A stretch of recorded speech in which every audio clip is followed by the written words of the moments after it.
The following program is an MLWRadio.com production.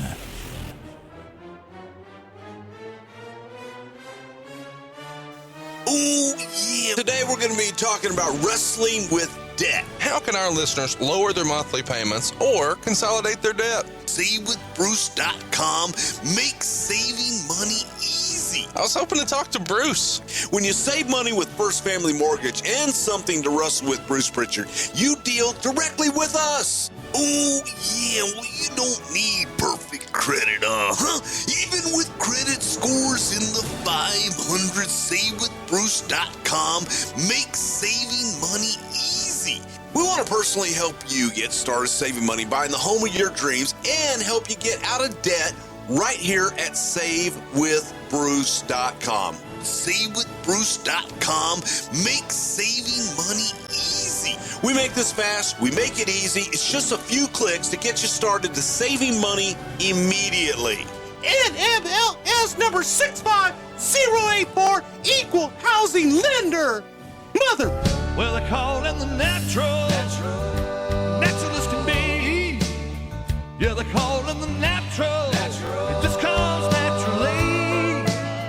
He's the son of a son, and the son of a son, and the son of a son, and the son of a gun.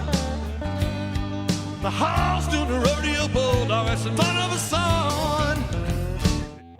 Hey there, What Happened When fans. We'll get right back to Tony and Conrad, but I just want to share with you a special opportunity where you could win 2 shirts of your choice from What Happened When Monday or Something to Wrestle with Bruce Pritchard for a donation of $5 or more to musicoutreach.org. Musicoutreach.org wants to give lessons to kids regardless of their ability to afford it, and I appreciate any help you can give us. For the next month, July 14th through August 14th, we are giving a special deal to What Happened When fans and Something to Wrestle with Bruce Pritchard fans. Just make a donation to musicoutreach.org of $5 or more, and you can win 2 t-shirts of your choice from What Happened When Mondays or Something to Wrestle. Just make a small donation of $5 or more, throw us a tweet or make a Facebook mention about it, and you'll be entered to win. Thanks and have a great day. Now back to Tony and Conrad. All systems operating within normal design parameters. Welcome to World Championship Wrestling, the major leagues of professional wrestling. What a program we have for you today, because we're a part of WHW. Engage cybernetic generation sequence. What happened when? And now, let's go to the ring. And here is Hey Conrad Thompson. Malfunction detected. System overload. Warning. System overload critical. Warning. Hey, it's Conrad Thompson, and you're listening to What Happened When Monday, right here on the MLW Radio Network. And the man of the hour, too sweet to be sour, too hot to handle, too cold to hold. Here he is, Tony Schiavone, master of ceremonies, King Slapdick himself. What's going on, Tony? How are you? How are you, Conrad? And hello, slapdicks around the world. Thank you for being with us. We appreciate everything that you've done for us. Let me say right off the top that I love you, Conrad, and I love the wrestling business, and Bruce Pritchard can kiss my ass. Well, I think I'd start with that. Yeah, I think everybody agrees with that. I don't know what's going on with you guys. Hopefully one day we can have a 2 out of 3 falls match, maybe a Punjabi prison match. I don't know what's going on either. We were in Dallas, of course, and Bruce and I were buddying up and had great talks. He's a great conversationalist, as you know, knows so much about the business and been so successful. And then I listened to Something to Wrestle with, Bruce Pritchard, and you said, hey, we had a great time in Dallas in our super show. And Bruce said, yeah, I had fun being there, and I had fun being there with you, Conrad. Didn't even mention my fucking name. Okay, so you know what he can do. Thank God you and Dave Silva were there. Yeah, it is what it is. He's he hasn't necessarily read that Dale Carnegie book I've been pushing on him all these years. Yeah. But either way, man, That's right. So much for him. We had a good time last week. I really enjoyed our show last week. I felt like we've had a couple of fun shows lately, but I got mostly good feedback from last week. What'd you think of last week's episode, Tony? Got some good feedback too. I think you hit the nail on the head when you said the word fun. We're having fun doing this. We're having fun going back and reminiscing about some of the old days, some bad, some good. I, believe it or not, now I'm going back and I'm watching the stuff, and I thought, first of all, I never thought I would watch this stuff ever again. Right. Never thought I'd do it. And then when I started to do this, I'm thinking, okay, God, I got to go back and watch my shit. And I'm going to, it's going to be horrible. I'm enjoying some of the stuff. I'm kind of not thinking about what I'm saying on the commentary. I'm just watching the guys work and watching what's going on and trying to follow the storylines. And I'm really enjoying myself. So thank you for coming up with this idea of what happened when Monday. And thank you very much, because it's got me back into it. And it's made me realize how much I really, deep down in my core, love pro wrestling. Yeah, and the thing that's fun to me about wrestling and podcasts like this is it takes us back to a time where we did enjoy it. And so a lot of us don't enjoy things maybe the way we once did, and I don't think that's unique to wrestling. I don't enjoy a lot of the things I did as a kid the way I do now, and I think this podcast kind of brings back a lot of those fun memories, and I try to have fun with everything we do here on this show. Last week's show description for the Beach Blast 93 was, what happened when Colonel Parker wanted Sid and Vader to win so badly that he hired a dwarf wearing an eye patch to disguise himself as a shark in order to place a bomb on Sting and Davey Boy Smith's boat when they were on an island for a charity volleyball match with children? Yes, this is WCW in 1993, and we discuss it for nearly 2 hours. I had a great time with that. We're trying to do that every single week, and this week we're talking about something fun. It's the Macho Man Randy Savage, one of the biggest stars in the history of the business, and he came to WCW towards the end of 1994. There's lots of rumor and innuendo about all that. We're going to get into all of that. I realized as we were doing research this week, there's no way I can fit 2 years of Macho Man in here. There's so much happening with one of the biggest stars in the history of the business, and 95 is the time when WCW is really experiencing major growing pains, trying to bring in some more of the Hogan contingent, starting Nitro. There's just so much going. So we're going to have to do Macho Man 1996 at another time. So didn't mean to false advertise. I bit off more than I can chew. That would have been a freaking 5-hour show, and we just don't want to do that to you today. But Macho Man, certainly one of the biggest stars in the history of the business. Wouldn't you agree, Tony? There was no doubt. And I first met him personally met him in 1989 when I started working for Vince McMahon. I remember him and Miss Elizabeth before then. The Macho Man was a big star for many reasons. He could work, obviously. We know that. I mean, if you think about some of the great matches ever in wrestling, he was part of maybe the greatest one ever with he and Steamboat in WrestleMania 93. He could work. He had a great character. He could talk. But more than that, Conrad, I think what sets the Macho Man apart from everybody else, and I truly mean this, and I remember thinking this back in 1989 when I worked for the WWF back then, that, my God, this guy puts more time and effort into his character than anybody I ever saw in my life. Go ahead. When we would do pre-tapes in the back, and I'm talking about 1989, and even fast forward now here to the year we're going to talk about, 1995. When you do pre-tapes in the back, you know, the boys, they're always the boys I'm talking about, the wrestlers, they're served dinner, they're served lunch. There's a big cafeteria area, but the boys have a tendency to hide or wander off, put it that way.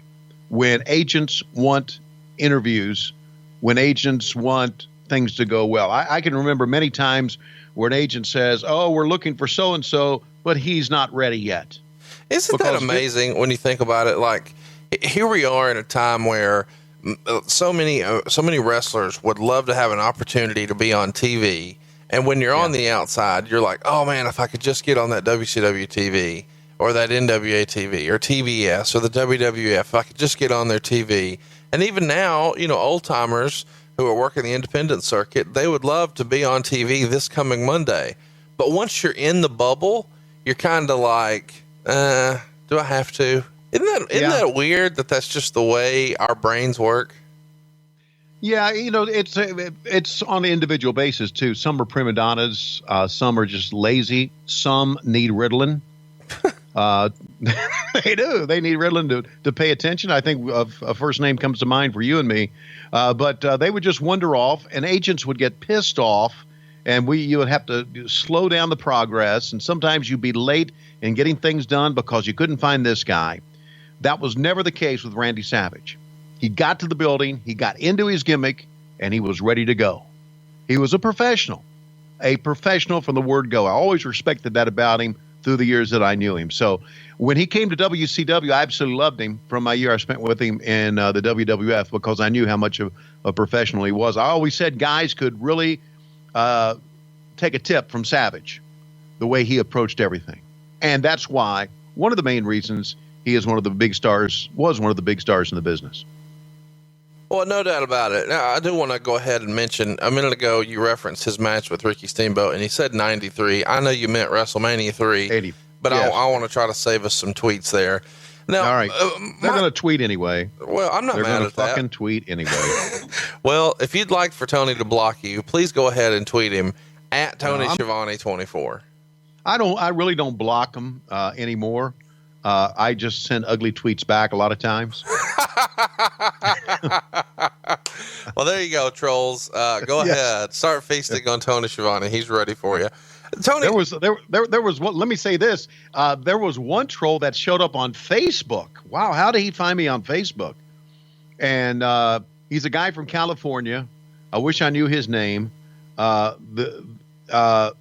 He looked. I don't know. He looked like Horace Hogan at age 10, and he said some terrible things about you and me, but the motherfucker couldn't even spell. So. Fuck you to him. Well, that's all I'm going to say about that. I'm glad we took time out of our show to address that troll. Talk me through Macho Man in the early days. Did you see Macho come through the Carolinas the first time? I know he was working in Georgia and Kentucky and Memphis, and I mean he was all over the region where you kind of grew up watching wrestling. How familiar with him were you before you saw him on the big stage for the WWF? Not at all. I think he made most of his name really in Kentucky and Tennessee, if I'm right. Right. I'm sure he and Lanny wrestled together, maybe through Georgia or Mid Atlantic Championship Wrestling. I'm not sure, but the first time I remember him the first time I remember the Macho Man Randy Savage, and I can't put a date on this. It may have been the Halloween special for Saturday night's main event. When they passed the pumpkin, and he and Elizabeth and Gene Okerlund trying to pass the pumpkin, putting the pumpkin between their chin and their chest, and Okerlund was rubbing up against Miss Elizabeth. That's the first time I remember him. I do remember when I saw him thinking, well, I've heard of the Macho Man Randy Savage, but not on the big stage now. Right. And I think it was pretty apparent. He from that moment on, he became a big-time performer. Now, when you were there with him in the WWF, did you see any... Can you address the rumor and innuendo that he was overprotective of Miss Elizabeth? He was locking her in closets and all this craziness. There's lots of, hysteria about his behavior and the way he treated Miss Elizabeth in like an overprotective, overbearing type manner. Did you witness any of that when you were in New York, or is that just something people like to talk about? No, I did not witness him locking her in a closet. That seems pretty extreme.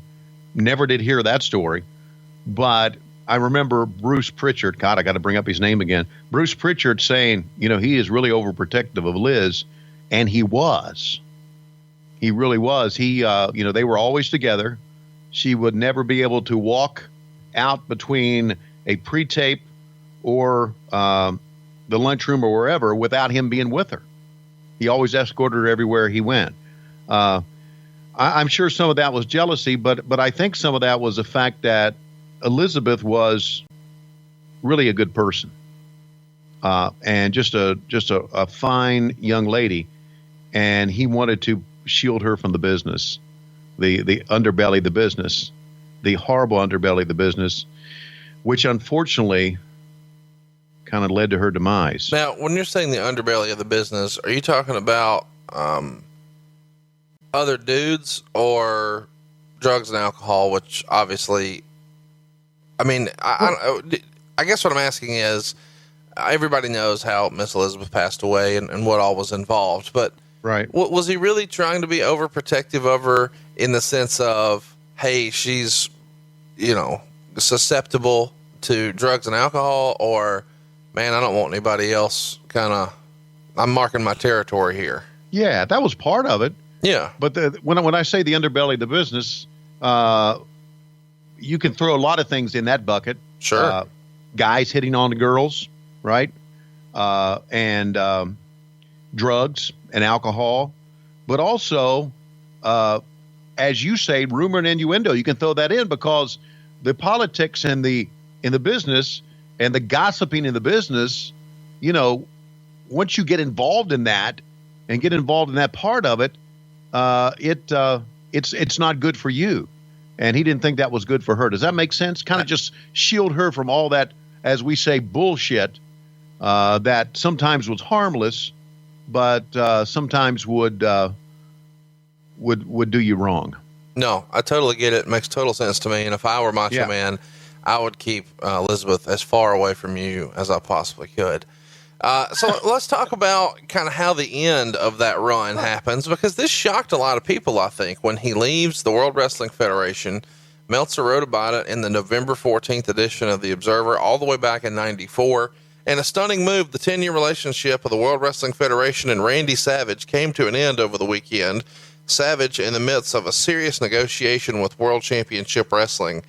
When did you first hear that this was a possibility, and is this something you ever thought was remotely possible given the high-profile position that Macho Man was in? And before you answer, I know a lot of people will hear that and say, well, of course, Hulk Hogan was there, so why wouldn't Macho Man be? But Hulk Hogan hadn't been as front and center for the WWF as Macho Man had been. He had been, on all the shows, doing commentary, doing all the PR work. Hogan's run had started to kind of dwindle a little bit in New York, and he had been more selective picking his spots. Macho Man was seemingly all over everything at this point. Wouldn't you agree? Yeah, he was. But I go back to that. I go back to the fact that Hogan was here. Gene Okerlund was here. When I say here, I mean WCW. Bobby the Brain Heenan was here. So it seemed like that there was going to be an endless supply of WWE people who are WWF people who had television exposure. So it didn't surprise me that he made his way here. Didn't surprise me at all, because I just knew how aggressive Eric was in getting things like that done. Eric did things twofold. He wanted to give WCW a high profile, and he wanted to, kick Vince in the ass. So pulling away the Macho Man Randy Savage did not surprise me at all. And I really heard about it probably like a week out. I heard that he would be coming. There were contract negotiations going on that Eric did not tell us about, and I don't blame him. And again, I just kind of stayed away from it, did my work in television, and all of a sudden, guess who's coming? Who? The Macho Man? No, bullshit. Yes, he is. I said, well, of course he is. Hogan's here. Okerlund's here. Heenan's here. We're taking everybody from him. And so it really didn't surprise me. Have you heard the rumor and innuendo that Macho Man was more affordable and almost free for WCW based on the way they were able to negotiate a Slim Jim promotional contract that essentially WCW would receive enough cash that it would almost completely offset what they were paying Macho Man? Had you heard that rumor? Yes, I had heard that.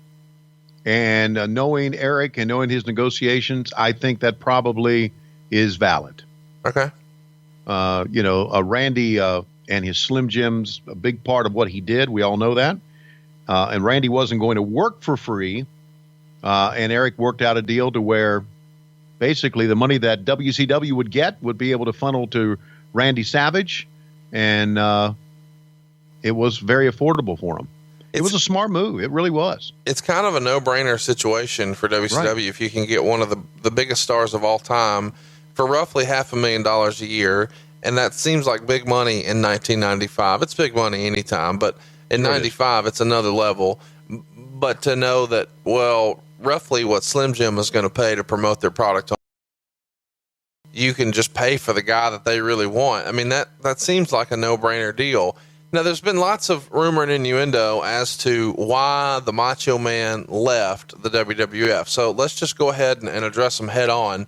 Yeah. There is the rumor out there that Vince went to Randy Savage and said he wanted him in more of a PR, commentary, a non-wrestling role, but still very much featured with the company. And he was going to go with a youth movement. And Macho Man, I guess, swallows that for a little while, but then eventually pitches a program with him working with Shawn Michaels for an extended period of time and a payoff at a WrestleMania match with Shawn Michaels, who's obviously the up-and-comer in the company at that point, against the Macho Man, and Vince just isn't having it. And maybe that's what sparks the interest. There's a darker rumor out there, though, that there was some sort of falling out about the Macho Man maybe having a relationship with Stephanie that was inappropriate. Have you heard either one of these rumors? Do you give any of them any sort of credibility?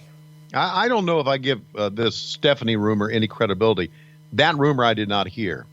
I did hear that Vince wanted to move him in more of a PR type, announcer type role, which I often thought would have been good for the Macho Man Randy Savage. I mean, they went into their Attitude Era shortly after this, and I'm not so sure Macho Man would have fit into that, or maybe he would have, or maybe he would have done a great job in putting him over. He was tremendous talker, and Vince wanted to use that. That I heard. How old was Stephanie back then? Underage is the rumor. So the rumor is that, I mean, help me understand. You're saying you've never heard that ever before just now? No, I never heard that rumor. That's a terrible rumor. I mean, that to me, if we're talking about someone having an affair or hitting on someone of age, yeah, but underage, to me, that just sounds like someone wants to really heap shit on Randy Savage. Now, you tell me, has that rumor been verified, or is it just bullshit in your mind? Well, lots of people have different opinions on that. I've talked to people in the business who believe it, but most of them don't. I don't believe that Bruce Pritchard believes it. But this rumor kind of gained a little bit of ground when Macho Man released a rap album late in his career, I guess after he was done wrestling, and he challenged Triple H to a street fight, and he referenced something about Stephanie. And so that just got this rumor kicked up in a bigger way. And obviously, Savage just knew what he was doing, and he was trying to promote his CD as much as he could and play into it. But either way, wrestling fans want some kind of these dirty little secrets in wrestling to be true. And so this gets passed around enough, and people just want, I don't know why anybody would want to think that about the Macho Man, but it's out there. Again, it goes back to Macho Man wanting to shield Elizabeth. He wanted to shield her from bullshit like this too. That news could get around. And it's another underbelly of wrestling. I guess maybe it's another dark underbelly of society to start bullshit like this. Look, I worked for Vince in 1989. I don't know when Stephanie started working, but she was completely removed from the business. I don't, maybe she got more involved and was there in the office more, or came to TV back then or after I left. But Stephanie was not a part of the business back then, and I don't know how Macho Man would have had any dealings with her. What I find interesting is, in wrestling, and this is such a weird situation, of course, to even talk about with Macho and Stephanie here. Not as many people that I know, the wrestling fans I know who really talk about this and believe it, don't say it in a disparaging way for the Macho Man. It's not like, I can't believe he would do this.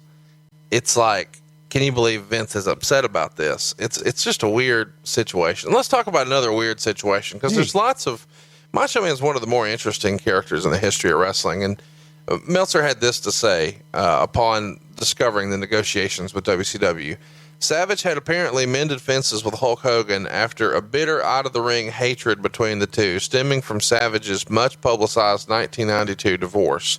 Apparently, it was Hogan or Jimmy Hart who, wanting to relive his glory days against the opponent that he drew more money with than any other, patched things up to allow negotiations to bring Savage to feud with Hogan.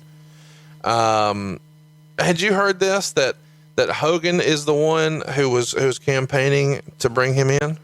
Yes. I had heard that. I thought it was pretty logical because they had made a lot of money together, and I had heard they had patched things up. So I heard Hogan was behind this. Again, remember when Eric brought Hogan in, Hogan had complete creative control over what he would do. And that involved the Butcher, if you know what I'm talking about. Sure. Zodiac, your buddy. Brutus the fucking Barber Beefcake. I know exactly who you're talking about. Exactly. Bringing him in.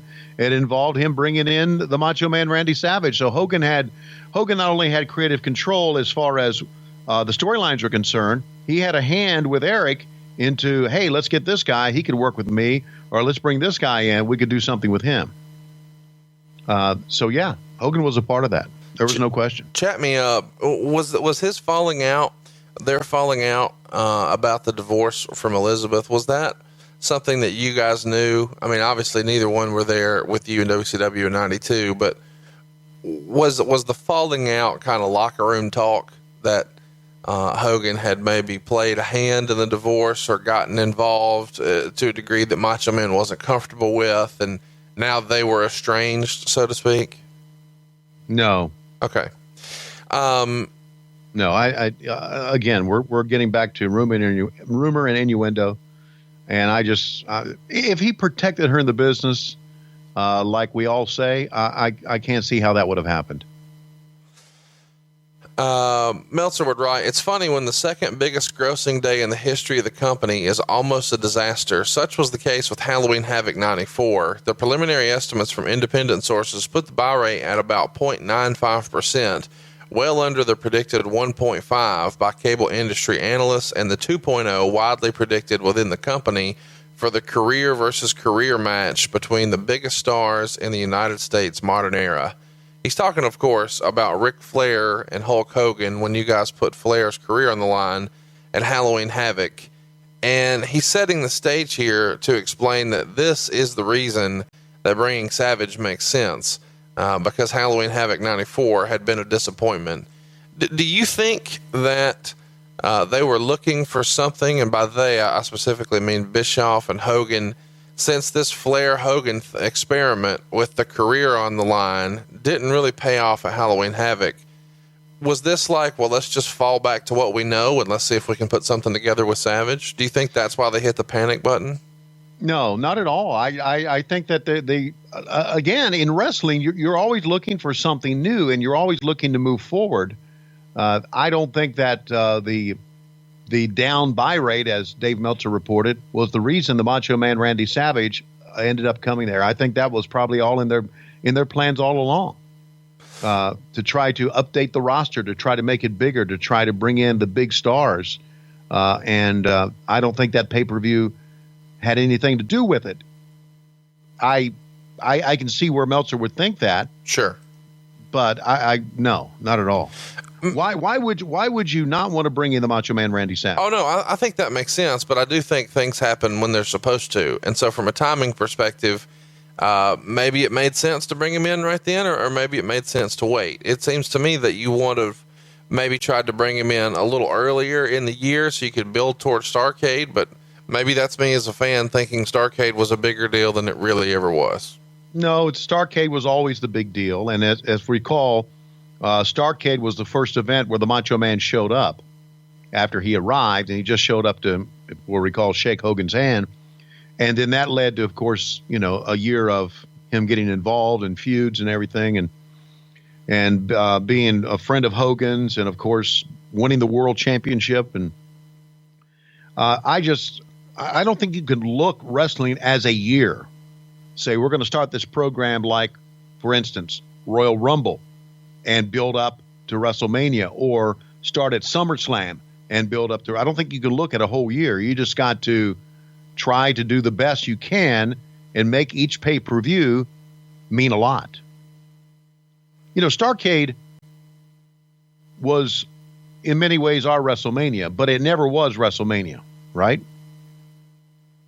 Because we made a Battle Bowl, and we ended up going to Nashville and everything like that. So, as in the wrestling fans' mind, it was a big deal, but I think for us it was just another pay-per-view. It began the rumor, according to the Wrestling Observer newsletter, is that the deal with WCW was not complete, and Vince McMahon gets word that there's some serious negotiations going on.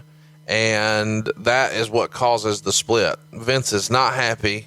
He's furious, in fact, and that leads to the end of his run in the WWF. And at the time, they were even promoting him to be a special referee for Bob Backlund, Bret Hart, in a title rematch for November 26th at Madison Square Garden. But then, out of nowhere, Vince gets these words of these negotiations, and things come to a head, and he's done. So McMahon does something he was never doing at the time, and he says publicly on the November 7th edition of Raw that Savage and the WWF had failed to come to terms for a new contract, and he thanked the company for all that he had done and wished him the best in the future. I guess this is maybe the first, wish you the best in your future endeavor statement that the WWE released publicly like this. Was this something that WCW took great pride in at this point? I mean, obviously, Macho Man loses a little bit of leverage, but when you see the company, your biggest opposition at the time that you're competing with, almost make a concession speech of sorts on air, this has to be something that Bischoff would be grinning ear to ear about, right? It was a big deal. It was a big deal for us. It was a big deal in the wars that would begin, down the road with the Monday Night Wars. No question about it. Vince always did a great job. Promoters throughout the years, Conrad, did a great job of ignoring things when they happen. In other words, when somebody left Crockett Promotions, for instance, Billy Jack Haynes, when he left Crockett Promotions, and as the rumor goes, he threatened to kick Jim Crockett's ass because of a payoff, they fired him, and Jim Crockett told me, and David Crockett told me, anymore, or he never existed. And that's what you always did. For Vince to say that acknowledged us. Right. And was a big deal.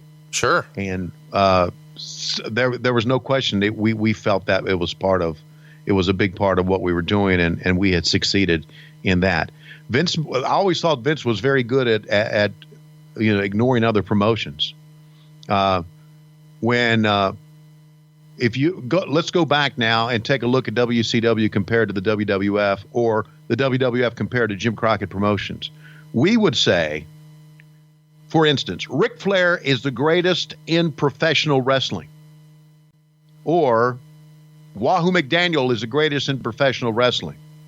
They would say Hulk Hogan is the greatest in the WWF. Sure. And they would call their guys superstars, and we would call our guys stars. So they had the right marketing mind to ignore everybody else and consider the WWF professional wrestling. But when Vince McMahon says now that the contract negotiations are over, the Macho Man Randy Savage will wish him the best, he is now acknowledging another promotion. Well, let's talk about how some of that trickled down, because Vince McMahon did such a good job in promoting his stars and marketing them in the 80s that here we are in 1994, and on the heels of a fairly disappointing buy rate from a Halloween Havoc Ric Flair Hulk Hogan main event, now we're on track for our big super show of the year, Starrcade, and here's what we've got. Hulk Hogan versus The Butcher for the WCW title, Sting versus Avalanche, Jim Duggan versus Vader, and Mr. T versus Kevin Sullivan. So that's what's floated out there as being the big 4 matches at Starrcade. Your response to hearing that was the plan? I mean, in hindsight, this feels like the worst possible Starrcade that could be put together when you've got Hogan versus the Butcher on top. Would you agree with that? Yeah, I would agree. If you're looking for just star power, they did a pretty decent angle with the Butcher, putting a mask on and being his friend, stabbing him in the back and all that. I mean, that was a Hogan angle to me. I never was in, with the exception maybe one time, in with Hogan and Eric talking amongst each other about angles, but that was an angle that Hogan wanted. It was pretty apparent. And I think they did the best with it, angle-wise. Sure. As far as star power-wise, it wasn't it. But when the Macho Man Randy Savage shows up and says he's going to be there, that helped that. I think Starrcade gave it a little bit more of a bump. Look, Hogan and Flair wrestling at Halloween Havoc is a main event that we had a year prior on Bash at the Beach. So Hogan and Flair had their run. But they were still big. It actually wasn't a year prior. You guys did that in July of 94, and then you did it again in Halloween Havoc 94. It was like, we don't know what else we're going to do, so since we beat Flair once, let's just get the fucking shovels out and let's go all the way with it. I can't wait to talk about that more another time. Yeah. Let's get to look. You can't. It's a misnomer. It's something that Meltzer always talked about. It's something that the boys believed in. I never believed it. That once a guy loses on a pay-per-view, get the shovels out, he's done. If you're creative enough, no, that's not the case. Well, I guess here's what I mean. When Macho Man Randy Savage lost to Ric Flair at Bash at the Beach, and then later on became the World Heavyweight Champion. He lost to Flair 1, 2, 3 when Flair used the Angelo Popo's cane on his noggin. So I don't buy that let's bury the guy because he's lost. I think creatively you can bring guys back. I was talking about Flair, and you actually literally buried Ric Flair in WCW in the desert. So you can bury a guy. Let's talk about debuting a guy. Randy Savage debuts on WCW Saturday night at Center Stage in Atlanta, and this happens with an interview with Mean Gene Okerlund. I don't know what I would expect here, but it feels a little anticlimactic for Savage to make his debut in this venue, I guess, because when Hulk Hogan comes, you throw him a fucking ticker tape parade and you shut down Disney and, give him the key to the universe. And now when Macho Man comes in, he does promos where Lasertron does.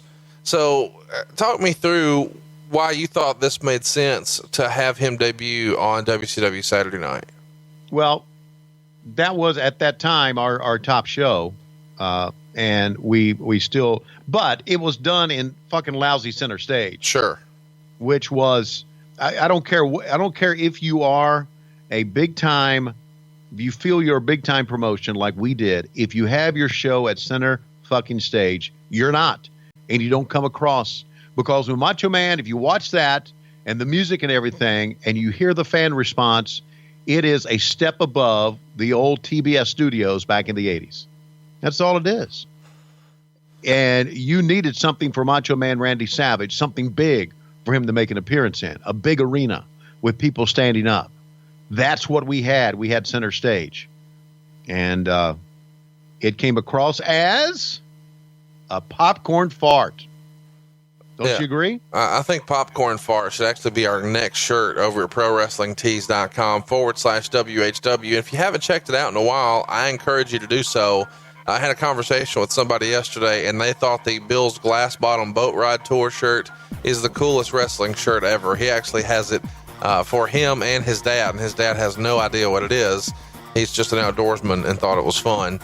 Flair hit it first. That's one of the more fun shirts. And Flair was actually hit on your radio show, which we need to talk about soon. Damn, I'm Good. It's still probably the top seller over there, but I'm really hoping that my wife picked this out will become the sleeper shirt that we offer.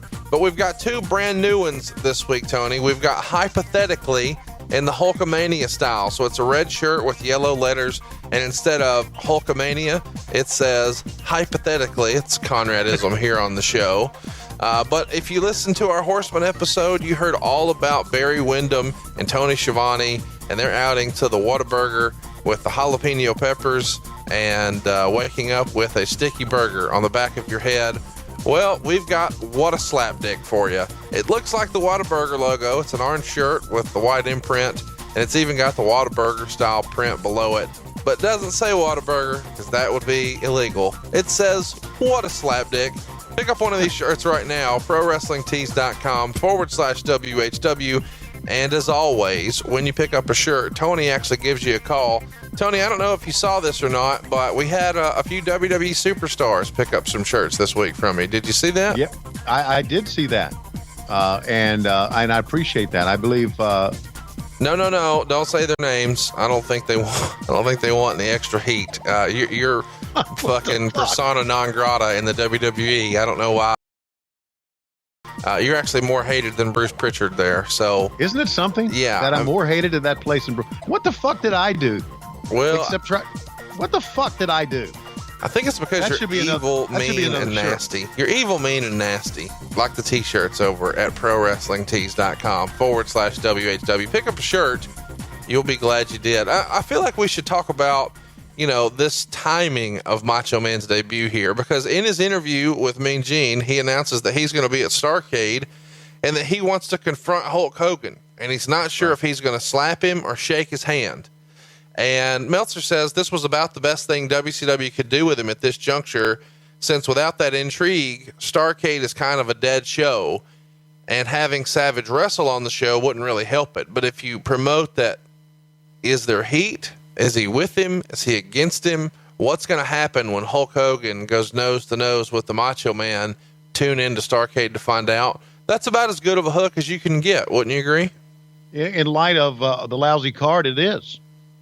All of a sudden now, the biggest thing about Starrcade became that hook of Savage going to be there. And we would promote that probably more, and did probably more than the matches themselves.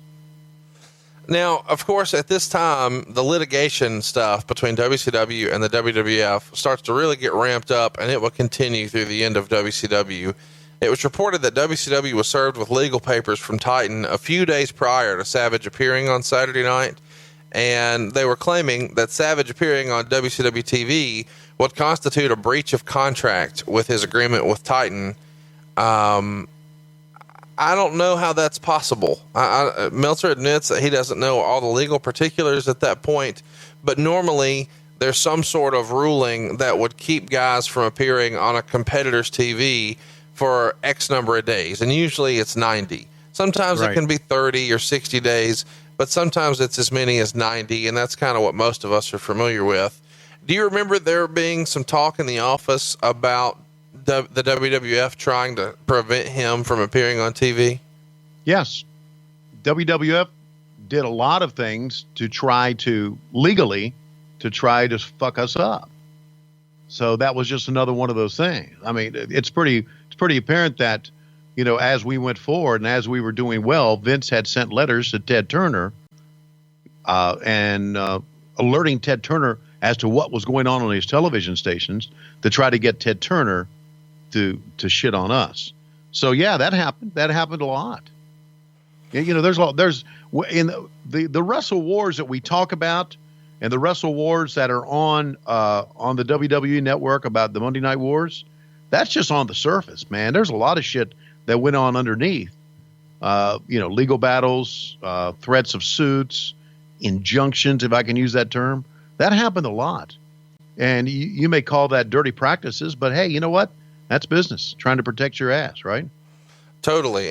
I think it's kind of funny, though, that on TV, Vince is babyfacing this and saying, we wish him the best in his future endeavors. And then behind the scenes, send him a fucking letter. He can't be on their TV. I get it. You got to do what's best for business. But it is funny that there is the on-air Vince and then the real-life Vince, and those are not always the same. It comes out around this time, and I don't think a lot of fans knew this. I certainly didn't until I did some research here, that the Macho Man almost jumped to WCW back in 1991 Apparently he and Elizabeth were having contract negotiations all the way back then. And at the time, Savage was offered $600,000 and Elizabeth $200,000.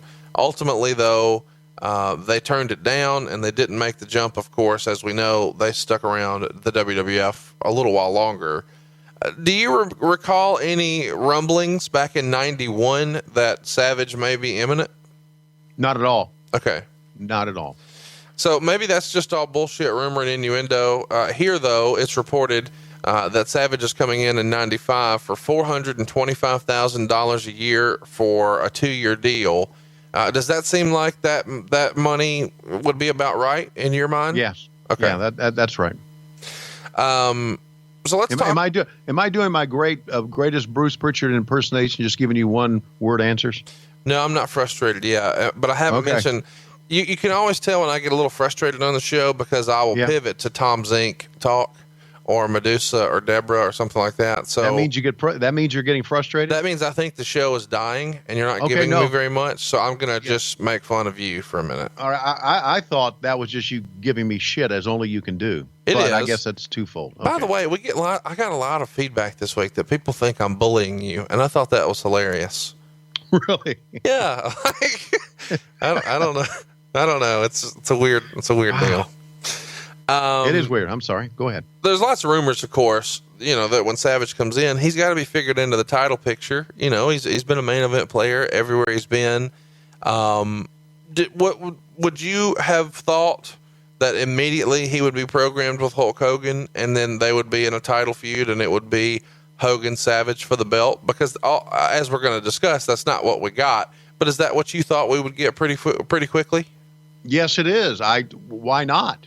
Right. They were the headliners for WrestleMania 5, and they were two of the biggest stars ever. I thought that was the reason he was there, and I thought that was the reason that would take care of our following year or following year and a half or whatever. I mean, Ric Flair got involved in this, I know, and Vader got involved in the angles as well with the Macho Man Randy Savage. So they did try to use their top stars, or who they thought were their top stars at that time with Savage. But I thought Savage and Hogan was the way we were going to go. We were very good at picking up the leftovers. And I hate to say that. I don't want anybody to think I'm calling the Macho Man Randy Savage a leftover or Hulk Hogan a leftover. But we were very good about taking established stars and their feuds, I thought, and running with it. And that may have led to our demise down the road.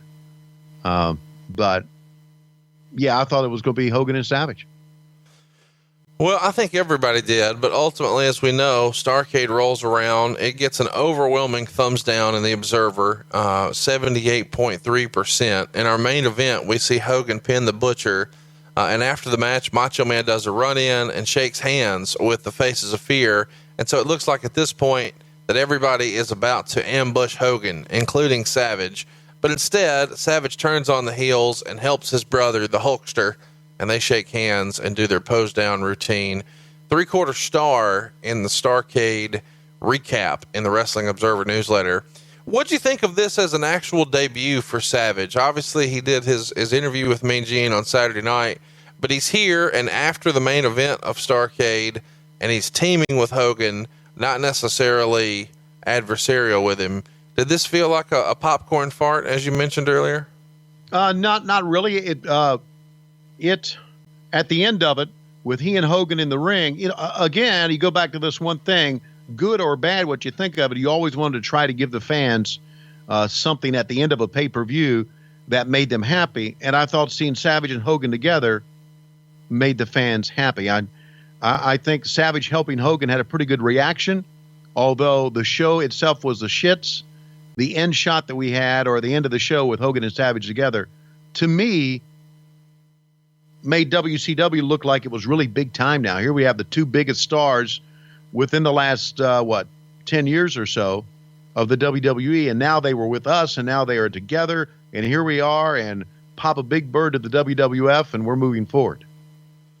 He actually made his in-ring debut for WCW against Avalanche, the former Earthquake from the WWF, on January 6th and 7th in Birmingham and Montgomery, Alabama.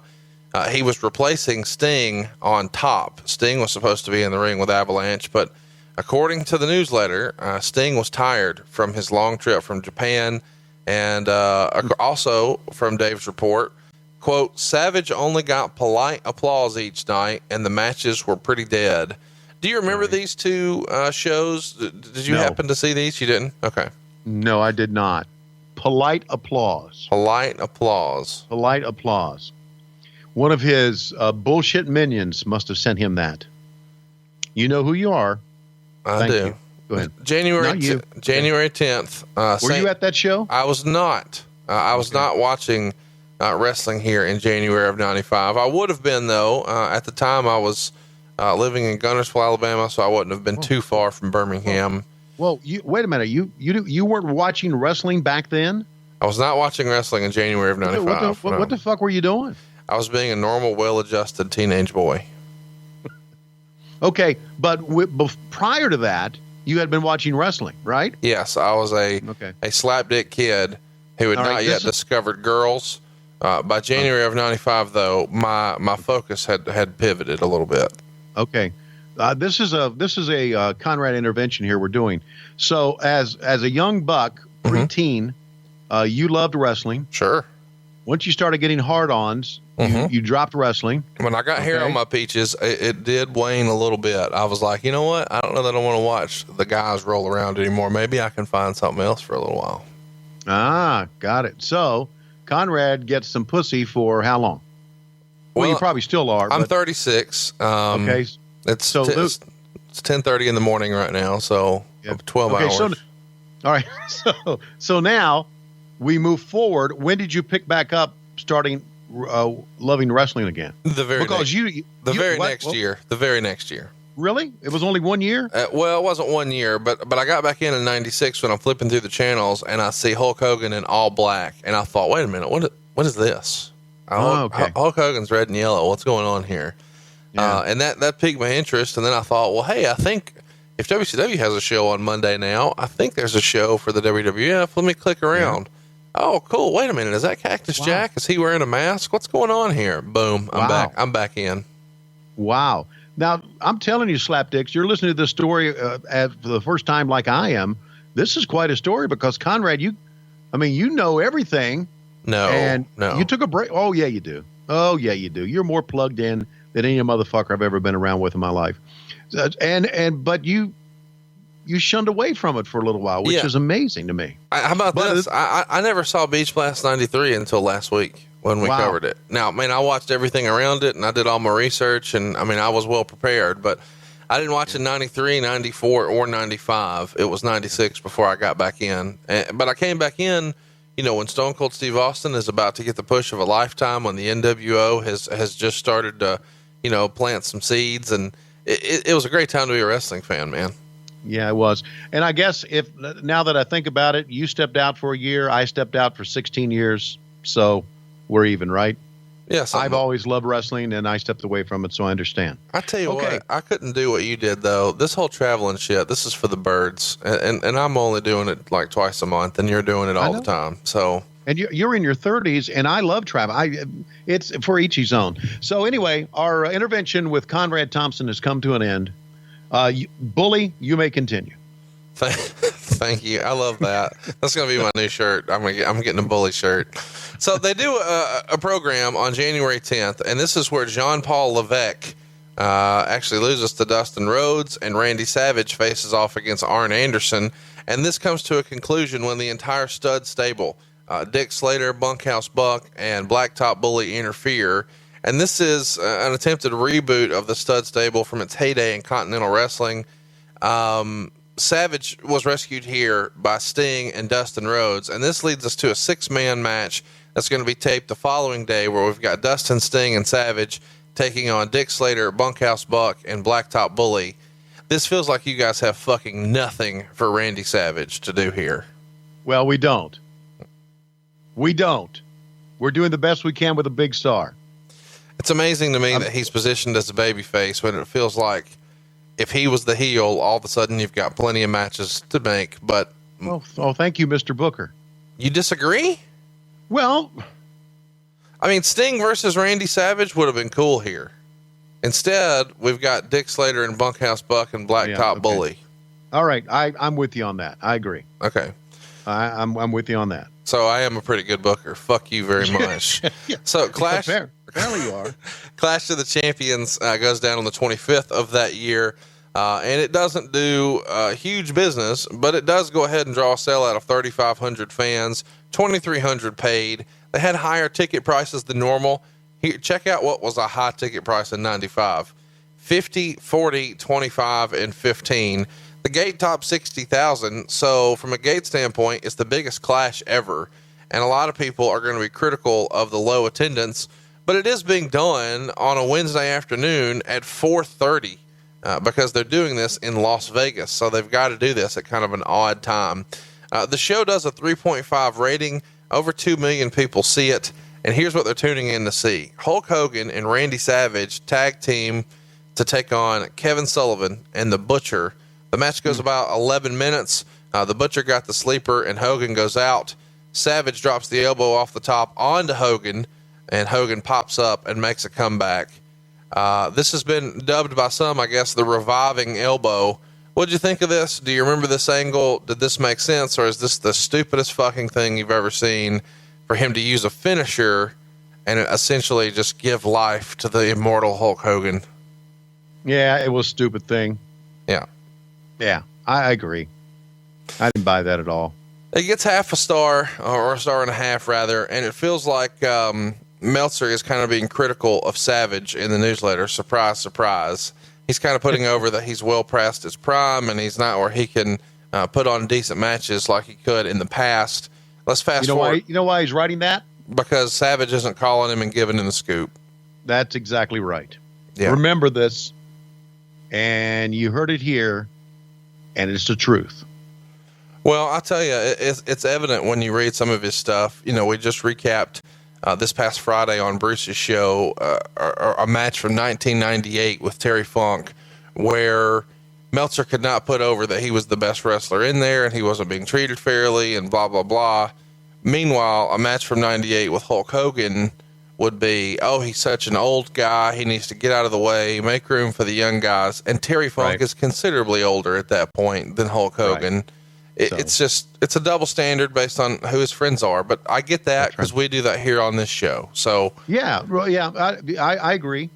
But you and I do not portray ourselves as journalists. Well, yeah, as reporting shit. I sound like some of these slapdicks on Fox News. We are entertainers. We are not journalists. So we do not report on things that come across as the word. So I think in order for you to be an entertainer, you would actually have to be, entertaining. Fucking bully. February brings a Super Brawl. Here we see Savage and Sting beat Avalanche and Big Bubba Rogers. The finish comes with the Avalanche trip over Bubba Rogers for the pin. Sting gets the W here. What's the reason for not letting Savage get the finish here? I mean, he's in here. It feels like he's been in a couple of featured spots, but he's always kind of the buddy. He's the buddy to Hogan, then he's the buddy to Sting. He's never just getting a clean win. And by the way, they're taking on Kevin Sullivan, Avalanche, Big Bubba Rogers. They're not taking over guys. They're not going over guys who have been positioned very high on the card up to this point. Do you have any insight as to the thinking here?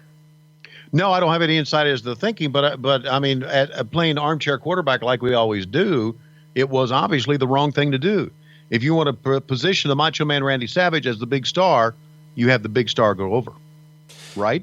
Absolutely. Let me give everybody some homework here. If you really want to see Macho Man do what he does best here, go find the promo that's building this Sting and Macho Man match at Super Brawl. It happens right before the match.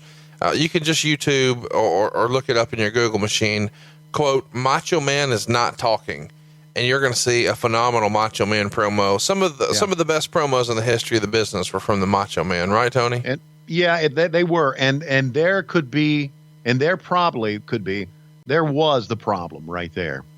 The booking committee and the bookers and pro wrestling in general, Eric being a part of this, thought that the Macho Man could live on these promos alone, and he would get over just based on these promos and would not have to go over in the ring himself. 1, 2, 3. And that pulled him down, I think. Do you think there's any, anything to this claim?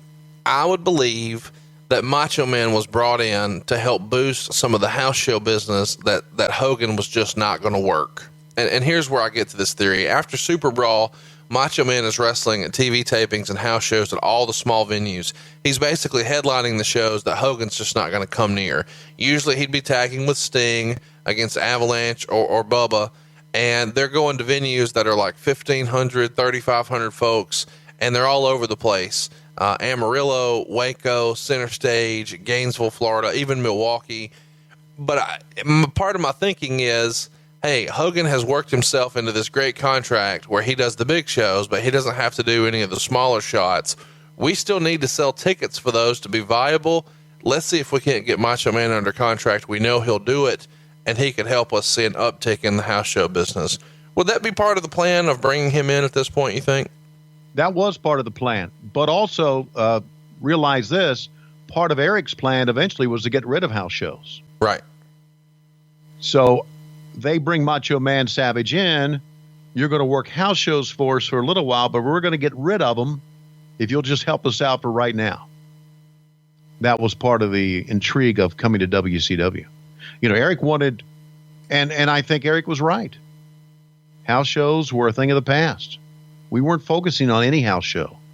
Back in the old days, before you were born, that was the focus of everything. It was no longer the focus of wrestling. Eric was right, and I don't know how many house shows are done by the WWE now based on what used to be done. But I know house shows are good for many things. Number one, it's good to have house shows so your talent can continue to work and get better. Like, for instance, the more games you play, right? The more baseball games you play, normally the better you get at it. The more times you wrestle, the better you're going to be at it. And that's why house shows were valuable. But that was not the plan now. The plan was to get rid of house shows. But you're right to saying have the Macho Man headline house shows would help the house shows hopefully get a bump. So let's talk about the next big show. It's uncensored. It's March 19th. We're going to cover it in long form, of course, in the archives. We would see Randy Savage beat Avalanche by DQ. Ric Flair in drag interferes. And this is kind of how they kick off their feud. Can you think of any other way to kick off a Ric Flair, Macho Man, Randy Savage feud than having the Nature Boy dress and drag? I can think of a million ways to do it other than that. But watch the angle, and you'll see, wouldn't you agree, that Flair really did a good job with that. It was as if he was very excited about being in drag. I don't know if you can read anything into that or not, because as we all know, he's a fucking nut. But he was way over the top in that. And I happen to like it, the angle. Right. But I could have thought of many more ways to do it than that. Now, Flair and Savage, of course, seemed like a natural fit for a feud. I've always thought that they had pretty good matches and obviously awesome chemistry because they're both really, really strong promos. What did you think overall of the Flair Savage feud and the way they work together? I thought it was good. I thought the match they had at the Great American Bash was a very good match. And Flair went over in that match. Again, going back and looking on it, we probably got Flair and Macho Man 10 years too late. Right. I think we'd all agree with that. And then that, please don't misconstrue me talking bad about either one of these guys because I loved them both. But in reality, when you look on it now,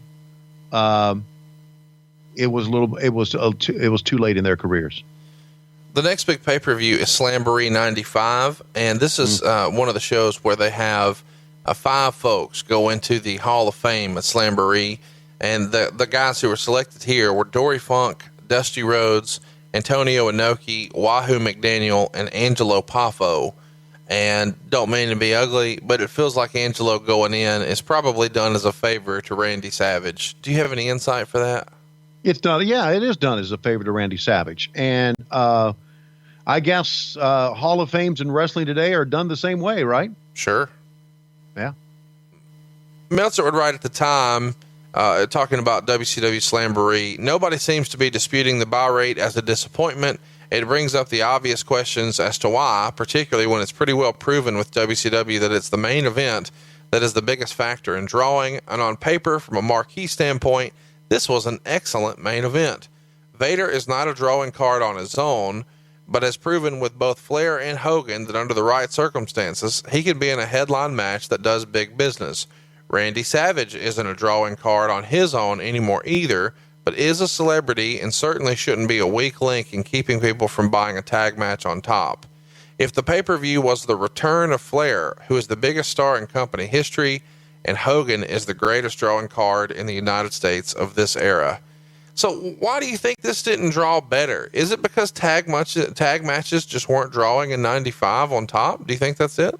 Yeah, I think that's a big part of it. Tag matches historically throughout the business were never the featured event. You go back to the old school days. Listen, I don't want to keep pulling things back from old school, but you go back to the old school days, you would always have out of the break or out of the intermission, you would always have a featured tag match and then 2 singles matches. Both would be for like a U.S. or a world title or something like that. Tag matches just historically did not draw as well as singles matches. And that had a lot to do with it, I think.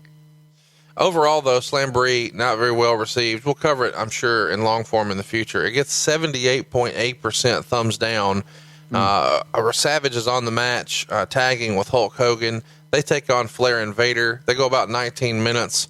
When Hogan leg drops Flair, that's the finish. But on the way, we see Anderson, Arn, of course, and Jimmy Hart at ringside. Angelo Poffo is in the front row. Hogan's going to hit the leg drop on Flair for the pin, and then afterwards, all the heels beat up the faces, and they're working on Savage when Angelo hops the guardrail to break it up. Anderson holds Poffo in the full Nelson, and then Flair throws some punches and puts him in the figure 4 as Bischoff screams they're doing it to a 70-year-old man before Savage can make the save.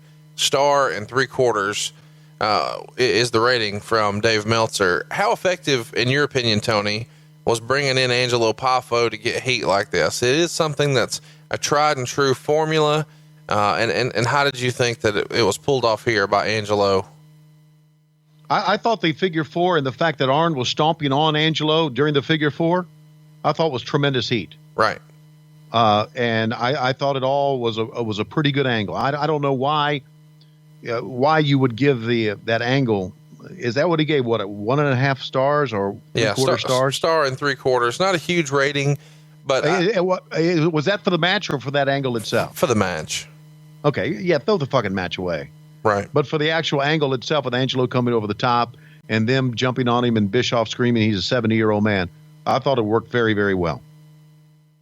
Very well. And, of course, it was all part of bringing him in the Hall of Fame. The Slamboree Hall of Fame, is that located anywhere? Has anyone ever seen it? I have, actually. If you'd like to see it, you can check it out. It's prowrestlingtees.com/WHW. I don't know, it feels like this angle is done because they're trying to find a way to get Flair booed. It feels like a lot of the WCW crowd are like the old school Southern wrestling fans who are going to think that Ric Flair by 95 is godlike and he's just, the man. He's their guy. And Savage is still maybe the New York guy. He's from up yonder, so to speak. But if they can position it where Flair's beating up a 70-year-old father, or probably grandfather at that point, then maybe you can get some of those boos and cheers going the direction you want them to be. Would that be fair to say? That's fair to say. You're right on with that, buddy. Now, absolutely. And let me say, too, that if Angelo Poffo was really concerned about home security and not getting locked into long-term contracts and stuck writing huge checks. And he felt like there was just no way out. Like it was just robbery itself to be stuck in one of those long-term contracts. He could just go protect his house with Simply Safe Home Security, and that would keep all the four horsemen at bay. Wouldn't you agree, Tony? Yeah, it would.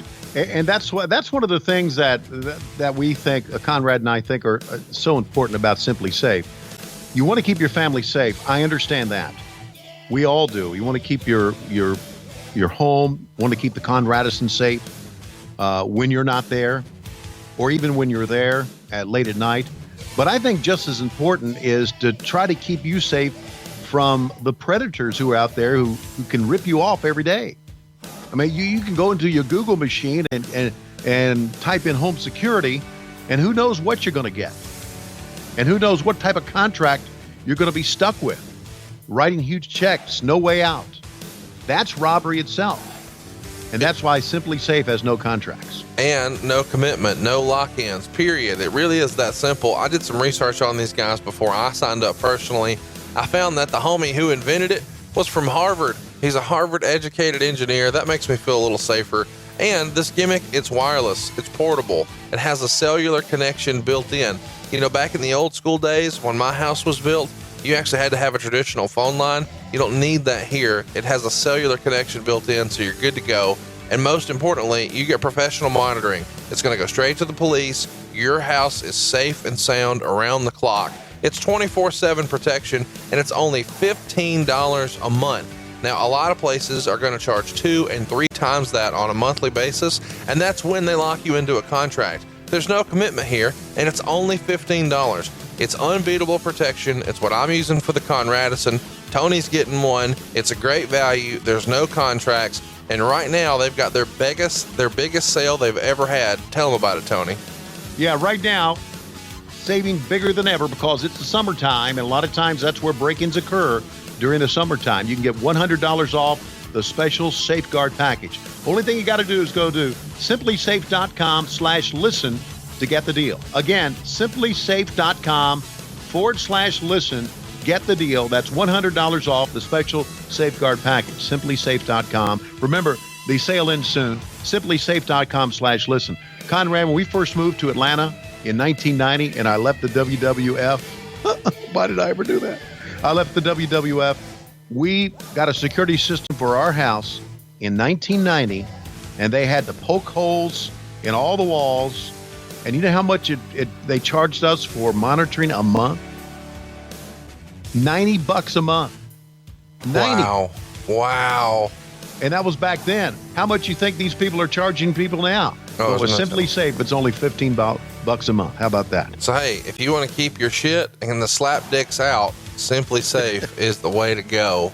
It kind of feels like Vader is almost like an unintended casualty of the Macho Man strong card position here, because Vader's in the prime of his career here, and it feels like they could have been doing something a little more with him as a single. But I get that here you want to position them in a tag to try to build towards the singles. But it feels weird that, again, Savage is in a tag match. You know, we're seeing that pretty consistently, and it almost feels like somebody somewhere doesn't feel like Savage can carry a match by himself, or there's some doubt as to whether or not he can still go at the level maybe he once could. This match goes nearly 19 minutes. You can guess what happens. Hogan beats Flair with a leg drop. I mean, that's just what happens. Star and 3/4 is the finish there. Could it be that they don't feel that Savage can carry a match by himself? Or could the thing, and I'm just freestyling here, okay? Sure. Or could it be that there is somebody that wants to have Savage with him because he's still a pretty darn good worker and he makes for a good match? Let's talk about what's next for the Macho Man here. He was scheduled to turn heel around the spring of '96, and this is straight out of the Wrestling Observer newsletter. In your opinion, did they start to think about maybe turning Savage heel because the reception from the fans of him as a babyface had been sort of soft, or was it just time to try to look to do something different? Because there's rumors that it's going to happen by early May. Yeah. I just wonder sometimes how much WCW really, and maybe I was wrong, maybe looked at the reaction of the fans to make their decisions. I just think it was time to do it, not based on fan reaction. When you say fan reaction, are you saying are fans getting soft on an angle? Let me be clear about what we're talking about here. Are we talking about gate receipts being down, pay-per-view buys being down, reactions being down in the house, all of the above, or what is the number one indicator of that? Well, I mean, I think at the end of the day, it's got to be business, and how you measure your business can sometimes be different. A lot of people are using social media metrics in 2017. That doesn't always make sense to me in my worldview. No. You've got to look at dollars and cents. I've never actually been paid in Facebook likes, so I like to look at dollars and cents. And it feels like at this point, you've brought in one of the biggest stars in the history of the business. 6 months in, business hasn't really moved for you yet, and you're consistently seeing it's kind of the same as before. And if it hasn't really moved, it makes you wonder, well, hey, did we mess up here? Can we do something different? Maybe it's not the talent. Maybe it's what we've asked the talent to do. Does that make sense? Yeah, it makes sense. But also, the feeling in WCW at that time is that we're going to continue to try to move big stars in, Hogan, Savage, and then, of course, Hall and Nash will come in down the road, and that will make us an established big-time company. So, yeah, you could look at this and say that maybe the fans were soft on Savage, maybe we didn't get the pop that we wanted, but now having him in our stable, a guy who could talk and a guy who could work and a guy who had big-time exposure in the WWE, which is kind of a part of the puzzle to making WCW bigger.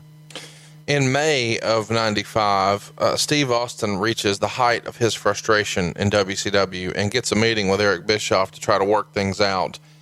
Ric Flair is the booker, and Austin feels like he has been forced to do a job for the Renegade at TV tapings at Center Stage on the 10th of May, and then the very next day, he lost in 2 minutes to Randy Savage in the U.S. title tournament.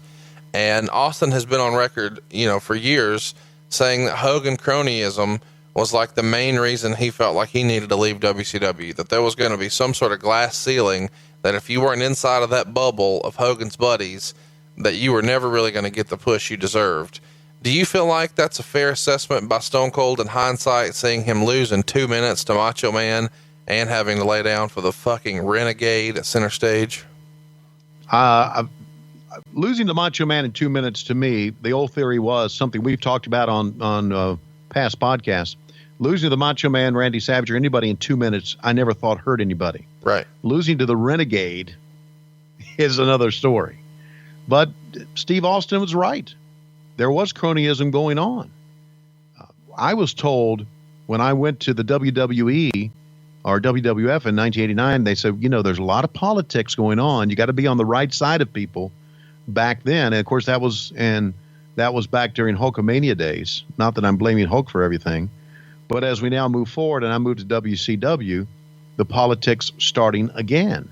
And I believe that there were a lot of wrestlers who felt, Austin being one, that unless they were friends of Hogan, unless they were in that clique, if I can use that term, of Hogan, now Savage, Brutus the Barber, fucking Barber Beefcake, as you like to say, and I guess the Avalanche / Shark, all of that, unless you're Hacksaw Jim Duggan, unless you're in that, you're not going to get the push you think you should get. All right, so next up, it's time to start promoting. We've got Hulk Hogan and Randy Savage. They're at the Mall of America in Minneapolis, and they're doing this on June 17th for the opening of the Hogan Pastamania restaurant. Can't let that go, can you? It feels like a really good time to plug that we have a shirt that says Pasta Still Rules.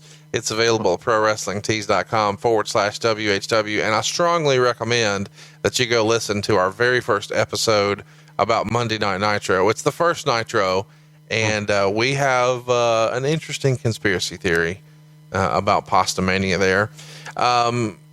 Well, we finally get to a singles match. We've been mired in tag matches for a long time here with Randy Savage. Great American Bash comes around. It gets 42% thumbs up in the Observer. 39% thumbs in the middle, and only 17% thumbs down. So it's the first turn for pay-per-views of this year. Meltzer would write, Flair pinned Savage in 14 minutes and 42 seconds. Quote, anyone who says Flair is washed up as a worker can eat it. As a draw, that may be another story. It's been years since Savage has been put out like this. Basically, this is everything you could have expected in a match between these two in their primes. Fast and furious with them brawling inside and outside the ring. Angelo Poffo was at ringside with a cane, selling the injury from the last pay-per-view. And the guys are really pulling out all the stops. Meltzer goes on to break down the match in great detail. He loved it. He gives it 4 stars. And here's what he says towards the end. Flair got the cane, but Savage attacked him from behind. However, when Flair gets the cane in the ring and clobbers Savage with it for the pin, and that's how we get out of here.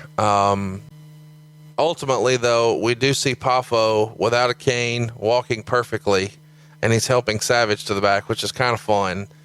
They do an angle off television as they were filming Hogan and Jimmy Hart leaving the building either just before or during the match, which was a subtle way that Meltzer says is step 1 of the Savage turn. A 4-star match here in 1995, Great American Bash 95. Go check it out if you haven't already. Flair Savage. What did you think of this match? I watched it today again. It was every bit of a 4-star match. And this match goes back to telling great stories. Two guys who can tell a story in the ring, like Savage and Flair, 2 guys who can sell, 2 guys who can work. Even today, this type of match and these type of performers will stand the test of time. These are the 2 guys that would make you a wrestling fan. It's the hook. You just love what they do. And they knew how to tell a story. Flair called the match, as he always did. Savage knew what he was doing, and it was a tremendous match. Flair wins, right? Pins him. Savage is not hurt by it, I don't think. Well, I loved it. It's funny that you say that, because we're going to talk about that. But first, I want to mention that coming off of that show, Flair and Savage are working on top at all the house shows, but they're only doing like $20,000 and $26,000 houses. This is through South Carolina too, which is historically a really strong market for Flair. But when he's taking on Savage, for whatever reason, it's just not much of a draw. Okay, look. Why was Flair a draw back then and he's not a house show draw now? Well, because you guys have fucking buried him with Hulk Hogan 19 times. No, okay, yeah, you can say that, but there's another reason too, and I know I'm right about this. We're giving away shit on TV. There you go. You've beat that drum for a long time. There's no reason to go out and pay whatever the price was for a ringside ticket in Columbia, South Carolina, when you could just sit home and watch WCW Monday Nitro or Saturday night and get great matches and get your fix there. No reason to. So I'm not necessarily blaming burying Flair for all these low counts on the house shows. I'm blaming how the product, how the storylines, how the business had evolved. It's reported the next week in the Wrestling Observer newsletter that Flair's still with the company, of course, but he's off the booking committee. Quote, that was a lot of the reason, but don't rule out other factors, including Randy Savage still being upset at the finish at the Great American Bash. Not necessarily that he lost by pinfall, but that the loss was done without outside interference, which was the original plan. Did you hear about this? It feels like a lot of folks at the time were kind of upset with Flair's booking, whether it was Steve Austin or now here Randy Savage. Do you remember Flair kind of being replaced and put off the booking committee? What was the talk in the office when that happens? Well, the talk in the office when that happens, we all know how Rick is. Rick has a very short attention span when it comes to being in the office and details. And I remember him being in charge of the booking committee and not being able to spend enough time with the booking committee. I think Ric Flair leaving the booking committee was by his own decision. I don't think he had time for it. I don't think he wanted to do it. And I think that's why he left. I'm not going to, I think that was the main reason. I know that was the main reason. I was in there. Listen, we would be in booking committees and Flair would start the meeting. And of course I was in there just as kind of a liaison with production, just listening to all this shit they tossed around. And 10 minutes into it, Flair would say, I need to step out for a second. And he would step out and he wouldn't come back for another like 20, 30 minutes. Or he would look at somebody and say, I need to talk to you outside of the door. And I remember calling it a kayfabe sidebar. Right. Because I'm thinking, why the fuck here we are all talking. Why would you kayfabe us all and talk to someone outside? So Flair's attention span as a booker did not last long, and he realized he didn't want to do it. It just took up too much of his time. Flair is not an office person. You know that. Sure. And so that's why Flair left. I don't think it had anything to do with politics or had anything to do with finishes, or it just Flair didn't want to do it anymore. It's my feeling. And I love Ric Flair. He wasn't good at it. He was good at coming up with ideas, but he wasn't good about being in charge of it, because if you're the booker in charge of it, you got to do a lot more than just come up with ideas. All the details. Yeah. All the details. And you got to delegate those details to people that you trust and make sure things get done. That was not Ric Flair. Let's go to Bash at the Beach. This goes down on July 16th. Of course, Savage pins Flair with an elbow drop off the top. I can't wait till we talk about this show in great detail. It was actually outside on the beach. Yeah. They go about 14 minutes. It's a lumberjack match. Flair talked about Elizabeth during his interview, but at this point, she was not supposed to be coming in. He's just talking about her. The finish happens when Arn Anderson tries to interfere, but he gets decked. Savage then backdrops Flair over the top rope, and all the lumberjacks caught him, so he gets to break the fall. But there's no DQ here, which was once upon a time a thing, which we discussed on our Beach Blast 93 episode. With the ref distracted, Arn gives Savage a DDT, and Flair goes for the pin, but Macho Man manages to kick out. Then he makes the big comeback and caps it off with the elbow off the top. Meltzer wrote, quote, "This was nowhere near as good as their previous match, but compared with the rest of the show, it was 2 3/4 stars. This is the best match on the card, I think, at Bash at the Beach. What do you think of this match overall? Probably not as good as their Great American Bash match, but you got lots of gimmicks and other stuff going on with this one too. And that's why gimmicks to me a lot of times interfered with a great match. It obviously wasn't as good as their match of the Great American Bash, but again, it was a good match on the show. You know, and we'll talk about, I know we'll talk about the show in detail down the road, but that show had a great look to it. Oh, absolutely it did. Yeah, it had a great look to it, and you had two good performers, and Meltzer is right. It, compared to the rest of the show, was pretty good at 2 1/4 stars. What is the difference between a quarter star or let's say 3/4 stars and a star? How would you differentiate that? Well, it's a quarter star.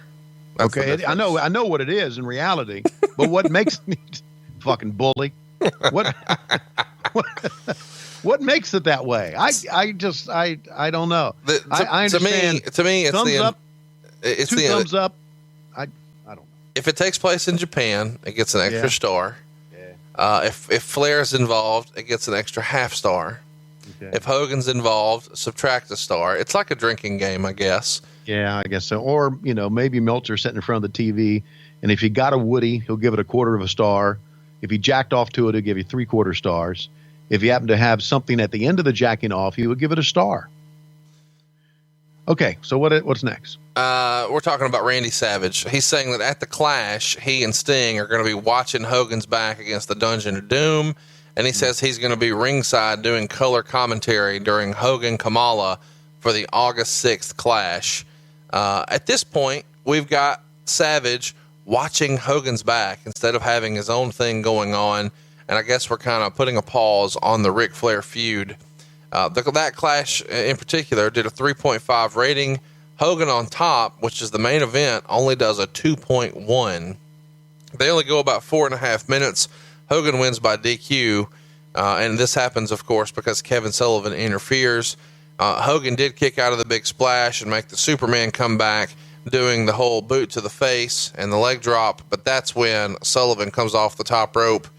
Of course, the Butcher's there, or I guess he's Zodiac by this point. Shark is there, and there's a big DQ schmoz until Sting and Randy Savage make the save.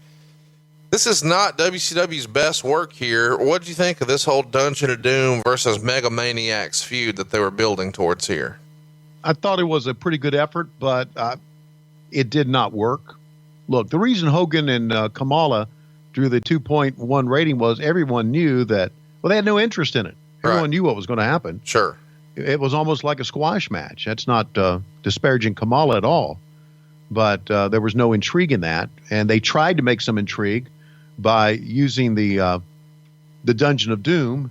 And in reality, this Dungeon of Doom thing, as it was going on, I was thinking, it's not so bad. But now in hindsight, it's not very fucking good either. No, not very good.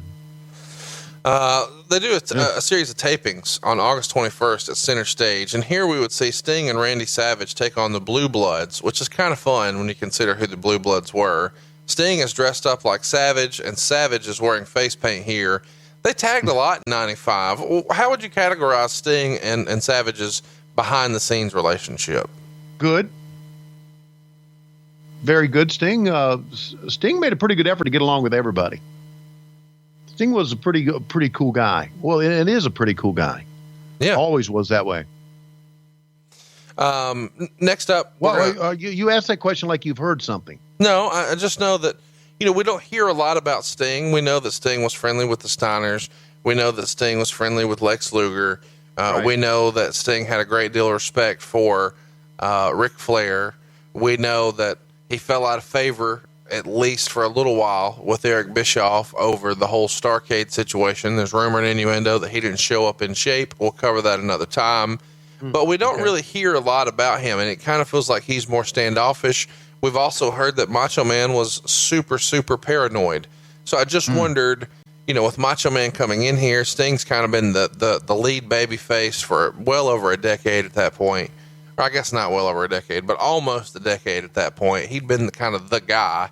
I wondered what their relationship would have been like. Would Savage have been warm with him or whatever? Yeah, Savage warmed up to him, and because Sting, the reason you don't hear much about Sting as far as backstage politics goes, that Sting didn't really get involved in those. Sting was really a laid-back, cool guy, and Savage warmed up to him because Savage trusted him. There's been, as you know, in the backstage area of wrestling throughout years, especially during the run of WCW and even the WWE, tons of politics and tons of backstabbing and tons of not trusting this guy or that guy, thinking that you're going to try to fuck me and I'm not going to be, or fuck me over, and I'm not going to be able to make enough money. But Sting was never like that, and Sting had you seemed like you could trust Sting, and Savage warmed up to him. So I think it was a very good combination together. And that's from my point of view. I didn't run with them, so I don't know. Let's talk about this tease, because these TV tapings at Center Stage, Savage is still doing what many would believe to be heel interviews. Now, they don't really ultimately go anywhere, but we'll talk about why in a minute. And I guess, the why is Lex Luger. Lex Luger all of a sudden was on the auction block, and WCW had an opportunity to pull him over. And this kind of muddies the waters for maybe, in my opinion, what the plans were for Macho Man. The story being, Lex was Sting's friend, and all casual viewers know that. I just kind of listed it. And he had been positioned as such for a long time. So now he can kind of threaten Hulkamania because Hogan doesn't trust him because he's an outsider. And he was a heel when they were in WWF together. Savage doesn't really trust him. And this kind of muddies the water where Sting is like, no, he's a good guy. Macho and Hogan wonder, is he really with them? Is he a good guy? And it feels, I don't know, a little different. The second edition of Nitro goes down on September 11th, 1995. And Savage is used to display the new acquisition from New Japan Pro Wrestling, Scott Norton. And Scott loses to Savage. Is this a good way to bring Norton in? We talked about his on-camera appearance on the very first episode of Monday Nitro, which is available in the archives. But it feels like if you're trying to put over this guy as a big star and you want to highlight him, you wouldn't necessarily have him lose in his first match, would you? You would not. It was not well done. Okay. Yeah. I mean, that's, we can go back and, as we're doing right now, and be the armchair quarterback for this bullshit. But you can go back then and say, that wasn't right. That was not done right. So the follow-up Nitros, the subsequent Nitros, we've got Kevin Sullivan beating Macho Man by DQ. Lex Luger beats Macho Man by submission. Just lots of stuff going on here with the Macho Man where it feels like maybe he's going to be a heel. Okay, Luger's here, so now maybe that changes. He's not a heel. And he's losing here on television. October 2nd is where we get to the latest edition of the Wrestling Observer newsletter. And Dave would write, negotiations to bring in Randy Savage in November seem to have stalled since Savage asked for a $30,000 per match and isn't worth anywhere close to that box office in Japan. Don't expect Hogan back with New Japan either. There was tremendous heat over his not doing the Korea show. We haven't talked about that Collision in Korea show from August of 95 much. I'm sure we'll cover it another time, but Hogan didn't appear. And this was the beginning of Savage starting to say no to WCW, or at least it feels like to me. What kind of pressure was there on the boys to take that tour to Korea? There's a lot of pressure. That was a big deal for us to take that tour. And because it was a big deal for the company, that's why guys like Savage would kind of pulled away from it. Well, it's something I want to talk about in long form because there's so many other little overlaying factors that we could dig into. Savage starts to get his first bit of mainstream publicity since he's been with WCW when he's on the Comedy Central channel show, Politically Incorrect, on October 24th. And it doesn't feel like at the time, beyond maybe an occasional family feud, that WCW had much crossover like this compared to the WWF. Would that be fair to say? Yeah, that's true. Why do you think that is? I mean, you guys are in the fucking TV business. Why is this complicated? Well, it's complicated in that you've got to have a staff of people to work on that, a staff of marketing people to work on that. I'm not so sure that we were staffed, nor I'm not so sure that was the concern of Eric back then. He just wanted to put a good product on TV and felt by having names like Hulk Hogan and the Macho Man Randy Savage, that would take care of itself. When in reality, if you want to get yourself over, other than in the wrestling ring, you got to put some work into it. To go out, we know this, right? Right. We know this from doing podcasts. We went out to Dallas and we did a live event, and we worked pretty hard behind the scenes to try to sell tickets. Sure. You got to work at it. And WCW did not work at it back then. WCW thought we have Hogan, we have Savage, and that is mainstream, man. That is mainstream. But in reality, even with Hogan, even with Savage, you needed to work at it. And we didn't work at it enough. Halloween Havoc 1995 is where we are.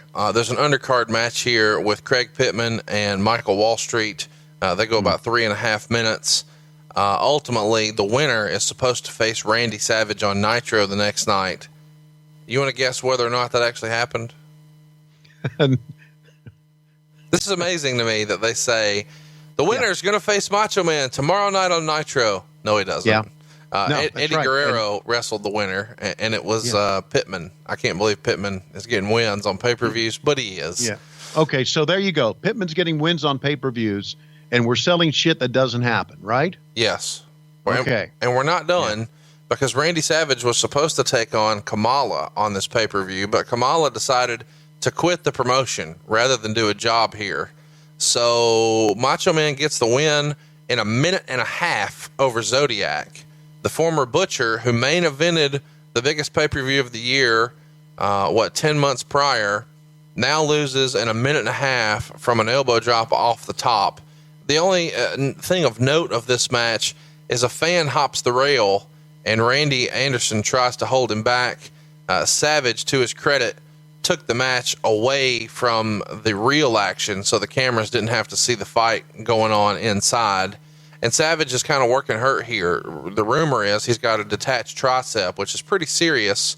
Right. What do you remember about this fan jumping in the ring, about Kamala quitting rather than doing the job, a 1.5-minute match, Savage's injury? There's just a lot going on in this match. Yeah, I remember a lot about Savage's injury, and I always knew that Randy wrestled hurt. He did that a lot. I mean, gee whiz, those big elbows off the top took a lot out of him as well as it did the opponents, because those things looked stiff, and many of them were. I remember when a fan got involved in the ring, my first thought was, and my thought was here was, I hope we beat the fuck out of that motherfucker. Sure. And stomp his fucking ass in the ground to show everybody, that, oh, I can do it. I can jump in the ring. I'm cool. It's a work anyway, and they're not going to hurt me. Beat the fuck out of him. So I always thought about that.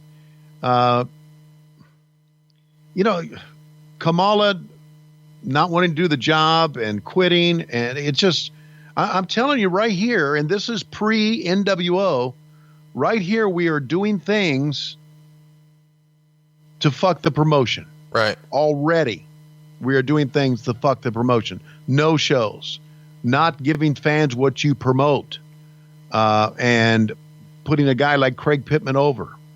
We're doing things to fuck the promotion already. So the water of WCW that we all drank in 2001 and all died from it, like Jim Jones or whatever, okay, was being poisoned even back during this time. It really was. It absolutely really was. It was. Thank you for dragging my ass down, buddy. Well, we're going to talk about the main event of Halloween Havoc 95 another time. It's going to be something I'm really looking forward to. Let's get to the next night, the night after Halloween Havoc. We can go ahead and talk about Hogan powering out of Sting's Scorpion Deathlock and making a Superman comeback. I'm not exactly sure what's going on here in WCW, but Hogan is damn sure getting his way everywhere you look here. And that's what's going on. Ultimately, the Giant is about to choke slam both Hogan and Sting simultaneously until Randy Savage makes the save. He was ringside with his arm in a sling, and the arm injury was played up much stronger on TV during this than it had been the prior week. And, of course, the news behind the scenes is that Savage has a tricep tear. Do you remember this injury being something that was kind of derailing plans at the time, or was Savage a trooper? Well, he was a trooper, but there was just so much he could do. But it was derailing plans at the time. Let's get to World War III. This one goes down, of course, in November of 95. This gets an overwhelming thumbs up, 69.3% in the Wrestling Observer newsletter. The best match poll is the Japanese performers, Hokuto and Nakano taking on Suzuki and Ozaki. Your favorite spot from that match, Tony? My favorite spot from that match is me having to take a shit about 3 minutes in. The worst match on the card was Jim Duggan and Big Bubba Rogers. Randy Savage actually captures the WCW title here out of nowhere. This is kind of the weirdest booking ever to me. You've got a guy with a tricep tear. He hasn't been in necessarily featured spots. He just beat the Butcher in a 1.5 minutes at the prior pay-per-view. Mostly tag matches prior to that, but a couple of matches with Flair, and seemingly here he is. But let's talk about what happens, because he wins the title here at World War III on pay-per-view in Norfolk, Virginia. And the very next day, they're doing Monday Night Nitro in Salem, Virginia, and he's left for dead. Is this, this is not old school booking here at all. Who's in charge here of the booking committee? If Flair is out of power, is this Bischoff and who at this point making these decisions? Bischoff, Hogan, and Kevin Sullivan. Interesting. It is interesting, isn't it? I thought, I thought the end of the World War III or World War II or whatever it was match where he won the Battle Royal, and Hogan goes underneath the rope. Sure. And complains that he went underneath the rope, and Randy Anderson said, "I didn't see it. I thought you went over the top." I thought it made Hogan look bad. I thought it made Hogan look like a crybaby. He did. And Yeah, and I think that may have come into the decision of what happened the very next night. So were you surprised when you see this plan? You know, Savage wins the 60-man battle royal. It's the best pay-per-view show of the year based on the reaction. You know, the thumbs up are overwhelmingly positive for a couple of shows this year, and this is one of them. And Savage, out of nowhere, is the champ. Is this a head scratcher for you based on the way he'd been positioned so far in 95, or was he still the big star, so it's fair game? Yeah, it's big star. He's fair game. Why was this considered a great pay-per-view? You know, I'm not sure. I just know that. I know why. Oh, all the Japanese wrestlers? Yes, of course. Well, there you go. I knew you were going to say that's the reason. That's the reason. Chris Benoit's on the card against Sasaki, right? And then you got a Japanese tag team match. So there, yeah, that's why it was considered a great card. Don't read anything more into this. Let's talk about this show itself, because the show opens with one of the weirdest interviews in wrestling history. You see Hulk Hogan, Sting, and Randy Savage come out, and this is kind of one of the more iconic moments in dirt sheet history, I guess. Hulk Hogan dumps his black wrestling attire in a burning trash can, and they kind of lose sight of the fire, and you see the guys kind of off screen trying to get it under control. But then Hogan goes off about the dirt sheets, and he's saying that they're rag sheets, and he's talking about the Observer. He's got it in his hand, and he's saying that the Giant wasn't going to win the Battle Royal, and that Savage wasn't really hurt, but he didn't have this arm injury, and that he's fine. And then he throws the rag sheet in the same burning trash can and says something like, "Observe this." Wow. And that this is a dinosaur and the internet is the real story now, brother. Yeah. How does this get approved? How is Hogan able to do this? It feels like this is the epitome of going into business for yourself, is it not? Well, it is, but I believe that Eric felt the same way. Eric and I often talked about the dirt sheet, and Eric said the dirt sheet is a dinosaur. I remember those terms. It's really the internet that's leading the way now. Right. So that may have been Hogan going into business for himself, but I think that was a lot of Eric doing as well. Well, how does this help the on-screen product for them to? None. It doesn't. It doesn't help the on-screen. It only helps the Observer. It really does. I'm glad you said it like that. Yeah. Did you and the boys love this? I mean, was there a pop in the back, or were some people like, No. why is he doing this?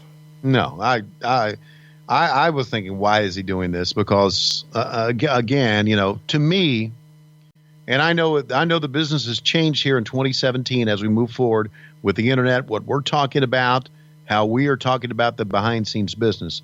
But to me back then, and even before back then, dirt sheets and dirt sheet writers and guys like Dave Meltzer, to me, were there for one reason only, and that was to expose the business.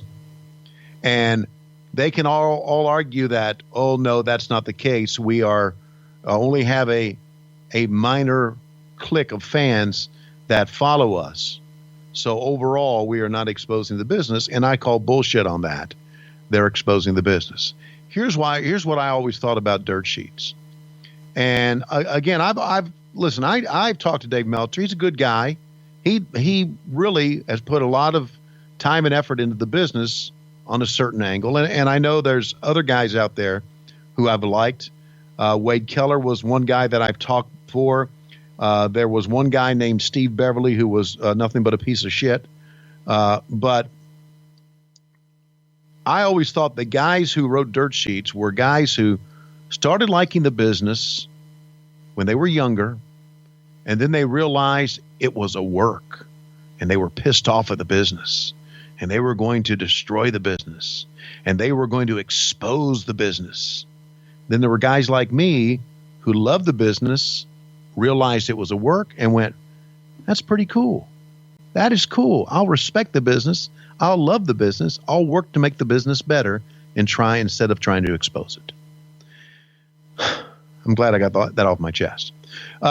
So I thought that by talking about the dirt sheets, talking about the Observer was the wrong thing to do at that time. That's just me.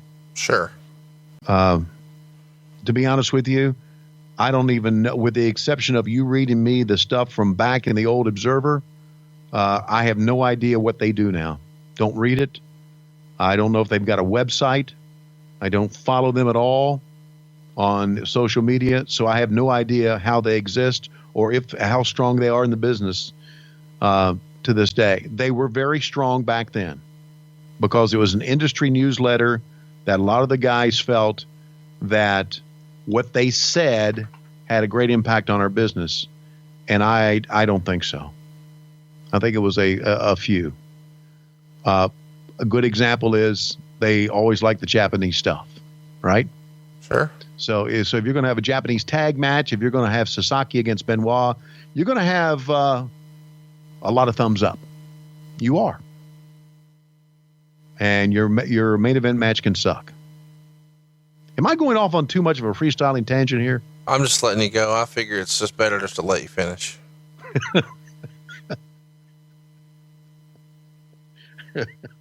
It's kind of like from Christmas Vacation, right? Absolutely. Once it gets started, best all you just let him finish. Yeah. So on this same show, we've got Lex Luger beating Randy Savage in 5.5 minutes with a step over arm lock. They're trying to get across that this is a submission finish and that the referee stopped the match, but Savage never actually submitted to the move because, the top baby faces don't submit. It gets a 1.25 stars. And this is kind of some interesting booking. And it's interesting because Savage comes back later and in nearly 30 minutes wins the Battle Royal after 60 guys are eliminated. Hogan is not well received by the crowd after he does the whole little slide under the thing, and he's complaining, as you mentioned earlier. There's a big section of the crowd even chanting Hogan sucks at him so loud that they had to turn the crowd noise down just a little bit. People are not a fan of Hogan, and they're happy to see anybody but Hogan as the champ here. Or at least that's the way it comes off when you go back and watch. But it feels kind of weird because they're debating this, and they've got both Hogan and Savage in the ring as the show goes off the air. So even though this is supposed to be Savage's big crowning moment, Hogan's still there. Does this feel a little bit like Hogan stealing his thunder? Do you think that Savage felt that way? Yeah, I think he did. I don't think there's any question about that. It felt that way to me. And of course, this was done in Norfolk, Virginia, right? Yep. Okay. And so that is old school NWA, Jim Crockett Promotions territory. So if you want people to shit on Hogan, you've picked the right venue. Well, let's go ahead and finish up 1995. Let's talk about December 27th. We're doing Starrcade in Nashville here. And Savage is all over this card. You guys were doing a concept here where it's like the World Cup of Wrestling. New Japan Pro Wrestling is involved here as well. What are your memories of this World Cup of Wrestling that you guys tried at the Starrcade in 95? I have no memory of it at all. You just blocked it out as a painful memory? I just blocked it out. I blocked it out as we're trying to appease the dirt sheets. Well, that's what we do. It's worth mentioning that Savage wrestled a couple of times here. He would defeat Tenzan after about 7 minutes, and then he would ultimately wind up losing to Ric Flair, and Ric Flair becomes the World Heavyweight Champion in the main event. So he wins the belt in November. He loses it in December. What did you think of Randy Savage's first year in WCW? It comes off kind of weird to me where you see him come in with a lot of controversy. He debuts as to whether or not he's Hulk Hogan's friend or foe, and it takes him 11 months to finally get to a spot where he wins the world title, but he loses it a month later on pay-per-view in a kind of forgettable Starrcade. And it doesn't seem like Randy Savage was handled the very best that he could have been for him or the company in 95. What say you? Yep. I agree with all of that. There was a major star. He came in. He followed Hulk Hogan in and some other guys, and we thought it would be good. The injury took its toll on him that year, and he probably was not done right. He became the World Heavyweight Champion, but once he becomes a World Heavyweight Champion, you get into this thing to where, as you said, Hulk Hogan kind of stole the thunder there. So as much as the Macho Man Randy Savage meant to us, he still was in Hulk Hogan's shadow at that time. And I think the promotion paid for it. But the good news is he was a great talker, tremendous worker, as was a perfect example with he and Ric Flair working at the Great American Bash. He could turn it on, give us a great match. I do want to add a side note here. When I said that the New Japan Pro Wrestling stuff was just for the dirt sheet writers, that is not accurate. That's me trying to be funny and trying to be irreverent. They also were trying to build a relationship with New Japan Pro Wrestling, a business relationship with it, and that's why that happened at the Starrcade that year. Let's address some of the rumors and innuendo. We asked you guys to participate in our conversation with us about Randy Savage in '95, and we took to Twitter. And you can follow us on Twitter to vote in our poll and ask questions to kind of participate in the conversation here on the show. All you've got to do is throw us a follow at WHW Monday on Twitter. That's at WHW Monday. WCW Worldwide says, Kevin Sullivan once said that Randy Savage winning World War III was done as a favor from Hulk as Hogan was trying to squash the heat from Randy. He quote-unquote gifted Big Gold to him. Do you believe that to be true, that Hogan was supposed to be the featured guy here, but the heat was out of control personally with he and Macho Man, so he requests, and Sullivan is the person who's kind of sourcing this, that Savage get an opportunity to be world champion here, even if only for a month? Because Kevin Sullivan was part of the booking committee back then, and a big part of it, I would agree that would be right. Kevin has said some things on his podcast that I don't necessarily agree with, that I know are wrong, but that is correct.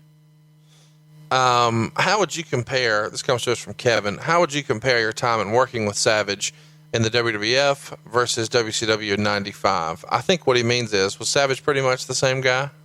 Yes, he was. To me, he was. You know, Savage got involved, and I think this was later down the road. Savage got involved with booking some things when it came to his matches, and he came to the office many times.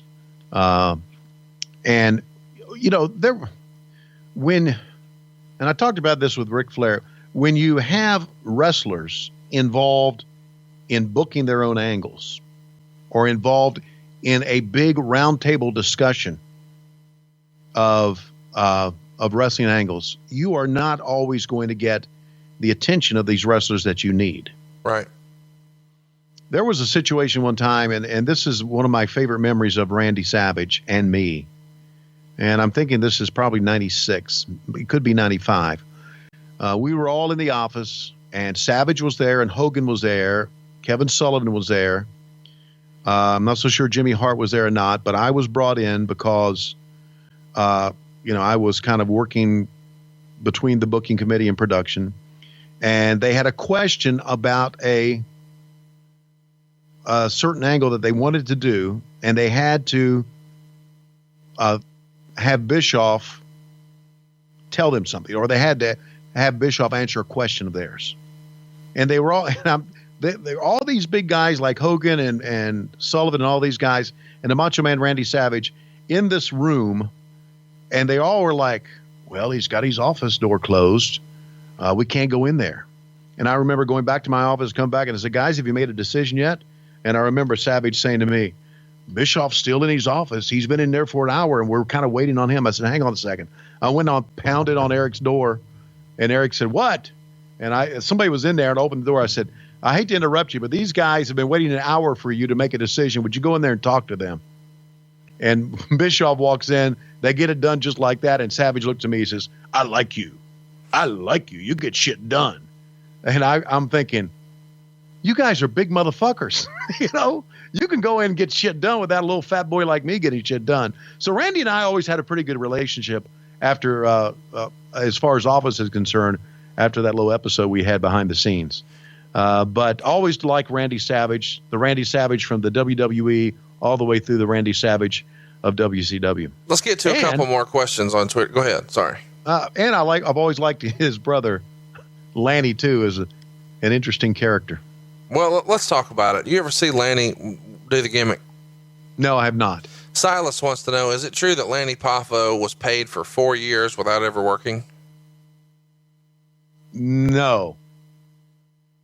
Okay. You mean in the WWF or? No, there was rumored innuendo that Randy negotiated Lanny to have a contract with WCW, and he was paid something like $100,000 a year, but never actually left the house.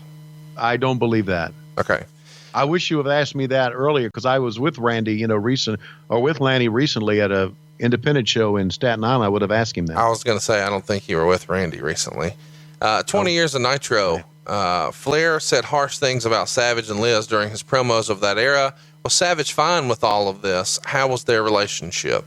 Yeah, he was fine with all of it. Their course. relationship was fine. Yeah, Flair gets a heads up on stuff like that. Yeah. Michael wants to know, did you and Macho Man ever snap into some Slim Jims backstage together? And if so, how savage was it? I snapped into some Slim Jims before, but not with Randy. Did you snap Tom Zink, Rey Mysterio? Yeah, we would have a circle snap. Oh gosh, let's move along here. Joseph wants to know, not a question, just real proud of Randy Savage for proving Vince McMahon wrong and having 4 strong years in WCW. Did you ever have a conversation with Randy about him not being happy with, kind of being forced out of the ring by the WWF? No, I did not. Okay. Never had a conversation about that. Joseph wants to know, what was the relationship like between Macho and Liz when they worked together after the divorce? It was a professional relationship. Heel by Nature wants to know, who was Randy close with backstage in the locker room? Not so sure Randy was close with anybody. It probably could have been perceived that he was close with Hogan because he was a top star and Hogan had him brought in, but I'm not so sure that Randy was close with anybody. Winter Decay, he asked the type of questions we need on this show. When the Macho Man would order his Whopper at the Burger King drive-thru, would he order it in his voice or would he break kayfabe? Randy Savage's voice was kind of like the Randy Savage voice that you heard, only it was a lot lower key. Right. He had a very gravelly, deep voice that was very close to his real voice. I mean, he wouldn't, shout, dig it or shit like that, but it was Randy Savage's voice. Michael wants to know, did you ever notice any tension or heat firsthand between Macho and Hogan in WCW? Never noticed any of that. Never noticed it. It was all perceived. Derek wants to know, was he as fucking mental as he seemed? Yeah, I believe he was. I believe Randy Savage, I don't think mental is the right word, but I think Randy Savage got into a character and did a great job about it. I think we kind of touched on it earlier. Randy got into a character to where he really became the Macho Man Randy Savage, and that was that real character in the ring. I thought he did really good with that. And that character was, as Heenan would always say, you never know what he's going to do. He's crazy. He's nuts. He's off the wall. I believe that Randy Savage, when the bell rang or the promo started or the day started, actually became the Macho Man, and that guy was kind of unhinged. Uncle Jasper wants to know, I heard Macho and Gene Okerlund performed a London Bridge on Sensational Sherry. Any truth to that rumor? Wow. No, none. Bill Rowland wants to know whether... What the fuck? Wait. You actually brought that question up? I mean, of all the questions you get, you brought that question up? Man, we haven't talked about Klondike Bill once on this show. If I don't do something Klondike-like, what are we doing? Bridge on Sherry. You're a London Bridge diva? No, I have not. What about Would I have? What about Eiffel Tower? Cincinnati bow tie? Cleveland steamer? Hold on a second. Rusty trombone? London Bridge. Did you say Cincinnati steamer? No, what was the other one? Cincinnati bow tie. Cincinnati bow tie, okay. Yeah, Cleveland steamer. Cleveland steamer, okay. Dirty Sanchez. Dirty Sanchez. Should I ask Lois about all these? Blumpkin. Donkey Punch. No, don't ask her about any. She probably knows about the Blumpkin, in fairness. Bill wants to know, were there any guys that Savage refused to work with when he first came in? Not that I recall. Again, Randy Savage, and I really feel this way. I know this. He's a professional, man. He's a pro. He really is. He's one of the great pros in wrestling. The reason that he is remembered so fondly by the boys was because of what he was. He was just a professional. Do you know if Klondike Bill and Macho Man ever did any business together? Who sent that one? No, that's just me asking. Hey, it's Conrad 19? Yeah, something like that. Fuck. No, I don't think so. But Klondike and Angelo Poffo could have. Right? Late to the Nitro party wants to know, what did Savage think of working with Tenzan at Starrcade 95? It seems like an odd matchup. Yeah, I think he liked it. I think he liked working with Japanese wrestlers and look forward to it. You know, look, we know the Macho Man in his heyday was a tremendous worker. And so he looked forward to stuff like that. Late to the Nitro party says, who made Savage's ring attire? Some of this stuff looks like it's two tablecloths sewn together. I don't know who made it, but come on, it was good shit. I loved his ring attire, didn't you? The hat. Oh, I loved it. It was all colorful. It made him unique. I actually have one of his outfits, like the top and the trunks or the pants or whatever. Good shit, right? It's good stuff. It's super fun. Yeah, right. Why shit on that stuff when it was the Macho Man? I mean, think about the Macho Man that first started in the WWE or the WWF after he had been doing all these smaller promotions. How he looked then and how he really evolved into the Macho Man with that persona. I thought it was good. It was on a different scale than a recognizable scale as Ric Flair's robes were. No doubt. Yeah. Well, and we're trying to be recognizable here. We actually asked you on Twitter. We had a great suggestion from Crockett Froggy, one of our hardcore fans. He's been with us since the beginning, and he tweeted to me, if you had a tag team with Tony Schiavone, what would it be called? I thought that was an excellent question. So I encouraged everybody to reply to that tweet with their suggestion.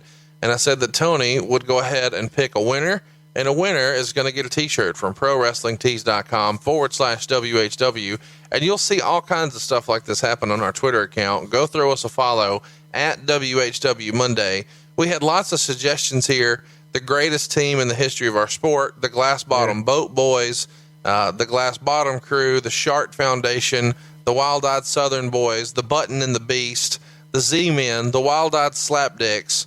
I mean, we've got tons and tons and tons of fun names on here, but if you had to pick one and you've had an opportunity to kind of scroll through there, is there one that really caught your eye and you thought, boy, this is it? And before you answer, Tony, let me tell you, I was a big fan of the Popcorn Farts. That was one I was not ready for. Slapdick Mortgage, that's pretty good. The West Hollywood Slapdicks, the Medusa McMichael Monogram or Mammogram Masters. I think Mammogram Master may be good for you. This kind of describes us. Bellies and Buttons. Did that get it? Oh, there it is. I think we have a winner, ladies and gentlemen. Bellies and Buttons, you have become the proud recipient of a brand new shirt. Go ahead and slide in our DMs. Follow us on Twitter at WHW Monday. Bellies and Buttons is the name of our new tag team. And we're bringing the action back to you next week with a brand new poll. Go vote right now at WHW Monday. I picked all the poll topics last week. So this week, Tony, you get to pick all the poll topics. What is on the poll next week? Poll option number 1. Poll option number 1 is working with the American Dream, Dusty Rhodes. So if we talk about Dusty Rhodes, you spent a lot of time with him. Specifically, are we just going to go down Tony's memory lane and not necessarily break down year by year or a specific angle? Just going to freestyle for an hour or two about your memories of the American Dream? Yeah, that's exactly what we're going to do. We're going to freestyle that. Because my relationship with Dusty started early, obviously when I first started, and it broke away a little bit. And then it came back WCW. He came back as the booker. Then it broke away a little bit. Then we became friend. Well, we always were friends, but we became broadcast partners. So I had a lot of different relationships with him. I don't think you can really span my relationship with Dusty by breaking it down year by year. So there you go. The American Dream as told by Tony Schiavone. And that's almost on the 1-year anniversary of us talking about Dusty Rhodes on the Bruce Pritchard Show. That's available in the archives if you'd like to check it out. What's poll option number 2, Tony? Poll option number 2 is my relationship and my dealings. I'm going to regret this one. With the Nature Boy, Ric Flair. Well, this will be a fun episode. The greatest of all time, the Nature Boy himself. And you recently caught up with the Nature Boy. We should go ahead and catch everybody up. You're actually doing a wrestling radio show again right there in Atlanta. Tell everybody about it and where they can go find it. The name of the wrestling show is Pro Wrestling Wednesday. It's Wednesday nights, 9 to 11. It's on 92.9 The Game in Atlanta. It's the top sports talk radio station in Atlanta. I've been working there part-time for them for about a year now, and they wanted to start doing a wrestling show. I do it with a gentleman named Bo LeBlanc. There are a couple of days, actually there are many days in the month of August that I'm not going to be available because of baseball, but once September starts, I'm going to be on there all the time. We did talk to the Nature Boy Ric Flair. I did a very interesting interview with him on our first episode, which aired on the 19th of June. And also we talk about the podcast here. We talk about what happened when Monday, and we give Conrad Thompson his props. And so it's been a lot of fun. And as you know, Atlanta was a big part of, well, it was the home of WCW. So there you go. And it's home to a lot of great Nature Boy Ric Flair stories. And he's poll option number 2. That is going to be a show that will get us thrown right off the air, and I can't wait for that. So we've got 2 barn burners so far, man. Your memories of the American Dream, your memories with the Nature Boy. What is poll option number 3? Let's make it hard for them. Poll option number 3, and I've thought long and hard about this. Conrad, you and I have talked off the air about this, about leaving this off, but I got to do it. My relationship with Bobby the Brain Heenan. Wow. I have no idea how we're going to get a winner this week, folks. Bobby the Brain Heenan, one of the more controversial figures because of his stance on Tony Schiavone. He's put lots of rumor and innuendo out there about Tony Schiavone not being the nicest guy, not being the best coworker, just not being a good guy to do business with. And we're going to set the record straight next week. And this is going to piss some people off, I'm sure. Poll topic number 3. Working with Bobby the Brain Heenan. Last but certainly not least, poll option number 4. We've got a barn burner so far. I'm sure everybody wishes we could do all 3, but we can't. We've got to pick one. What's our 4th selection, Tony? Our 4th selection is the change in WCW from Bill Watts to Eric Bischoff, and my relationship with Eric before then, after then, and how my working relationship with Eric went through the years. A lot of people have always asked me, Eric had to be a big dickhead. Did you like working with him? Was he good to you? How was your relationship with him? Were you pissed off when he took over the company and you did not get the call to run the company? I'll answer all those questions when we talk about Eric Bischoff in one of our selections. So there you go. We got a unique poll option for you next week. Instead of talking about long form about what happened and using lots of observer notes and going through a timeline or a career, chronologically, instead, we're doing it completely from Tony's point of view, just telling stories. We've got 4 of the most famous characters in the history of wrestling: the American Dream, Dusty Rhodes, the Nature Boy, Ric Flair, Bobby the Brain Heenan, and Mr. Controversy Creates Cash himself, the guy who resurged professional wrestling for WCW and invented the NWO, Mr. Eric Bischoff. So those are your 4 poll topics. Go vote right now at WHW Monday. Tell your friends to subscribe. Please spread the word. We're trying to grow the show. We want to give you what you want. We'd love to hear your feedback. There's 2 places you can communicate with us. Most of all, it's Facebook, facebook.com/WHW Monday. And Tony and I are both very active on Twitter. He is at Tony Schiavone 24. I am at Hey, it's Conrad. And you can vote in our poll and participate with questions on Twitter. It's at WHW Monday. Go throw us a follow if you haven't already. Tony, I feel like we've ran long, and when I look at my clock, it feels like it's about that time. Conrad, you're right. And if I could, let me take this microphone and get into the ring here because I've got something I'd like to say. I found out just recently that actions of my past have had serious consequences. It has changed my life. And I found out that I dated this woman, and 9 months after we had our last date, she had a baby boy. And I was afraid this would change my life. It has changed my life, but it's changed my life for the better. My life has changed since January 30th because of this baby boy. And I'd like to bring him in the ring right now. Here he comes, ladies and gentlemen, my son, my firstborn,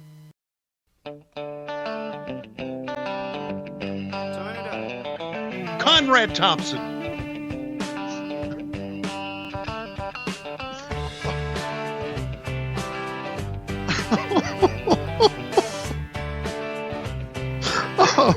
And I am desperately out of time. I love you, Dad.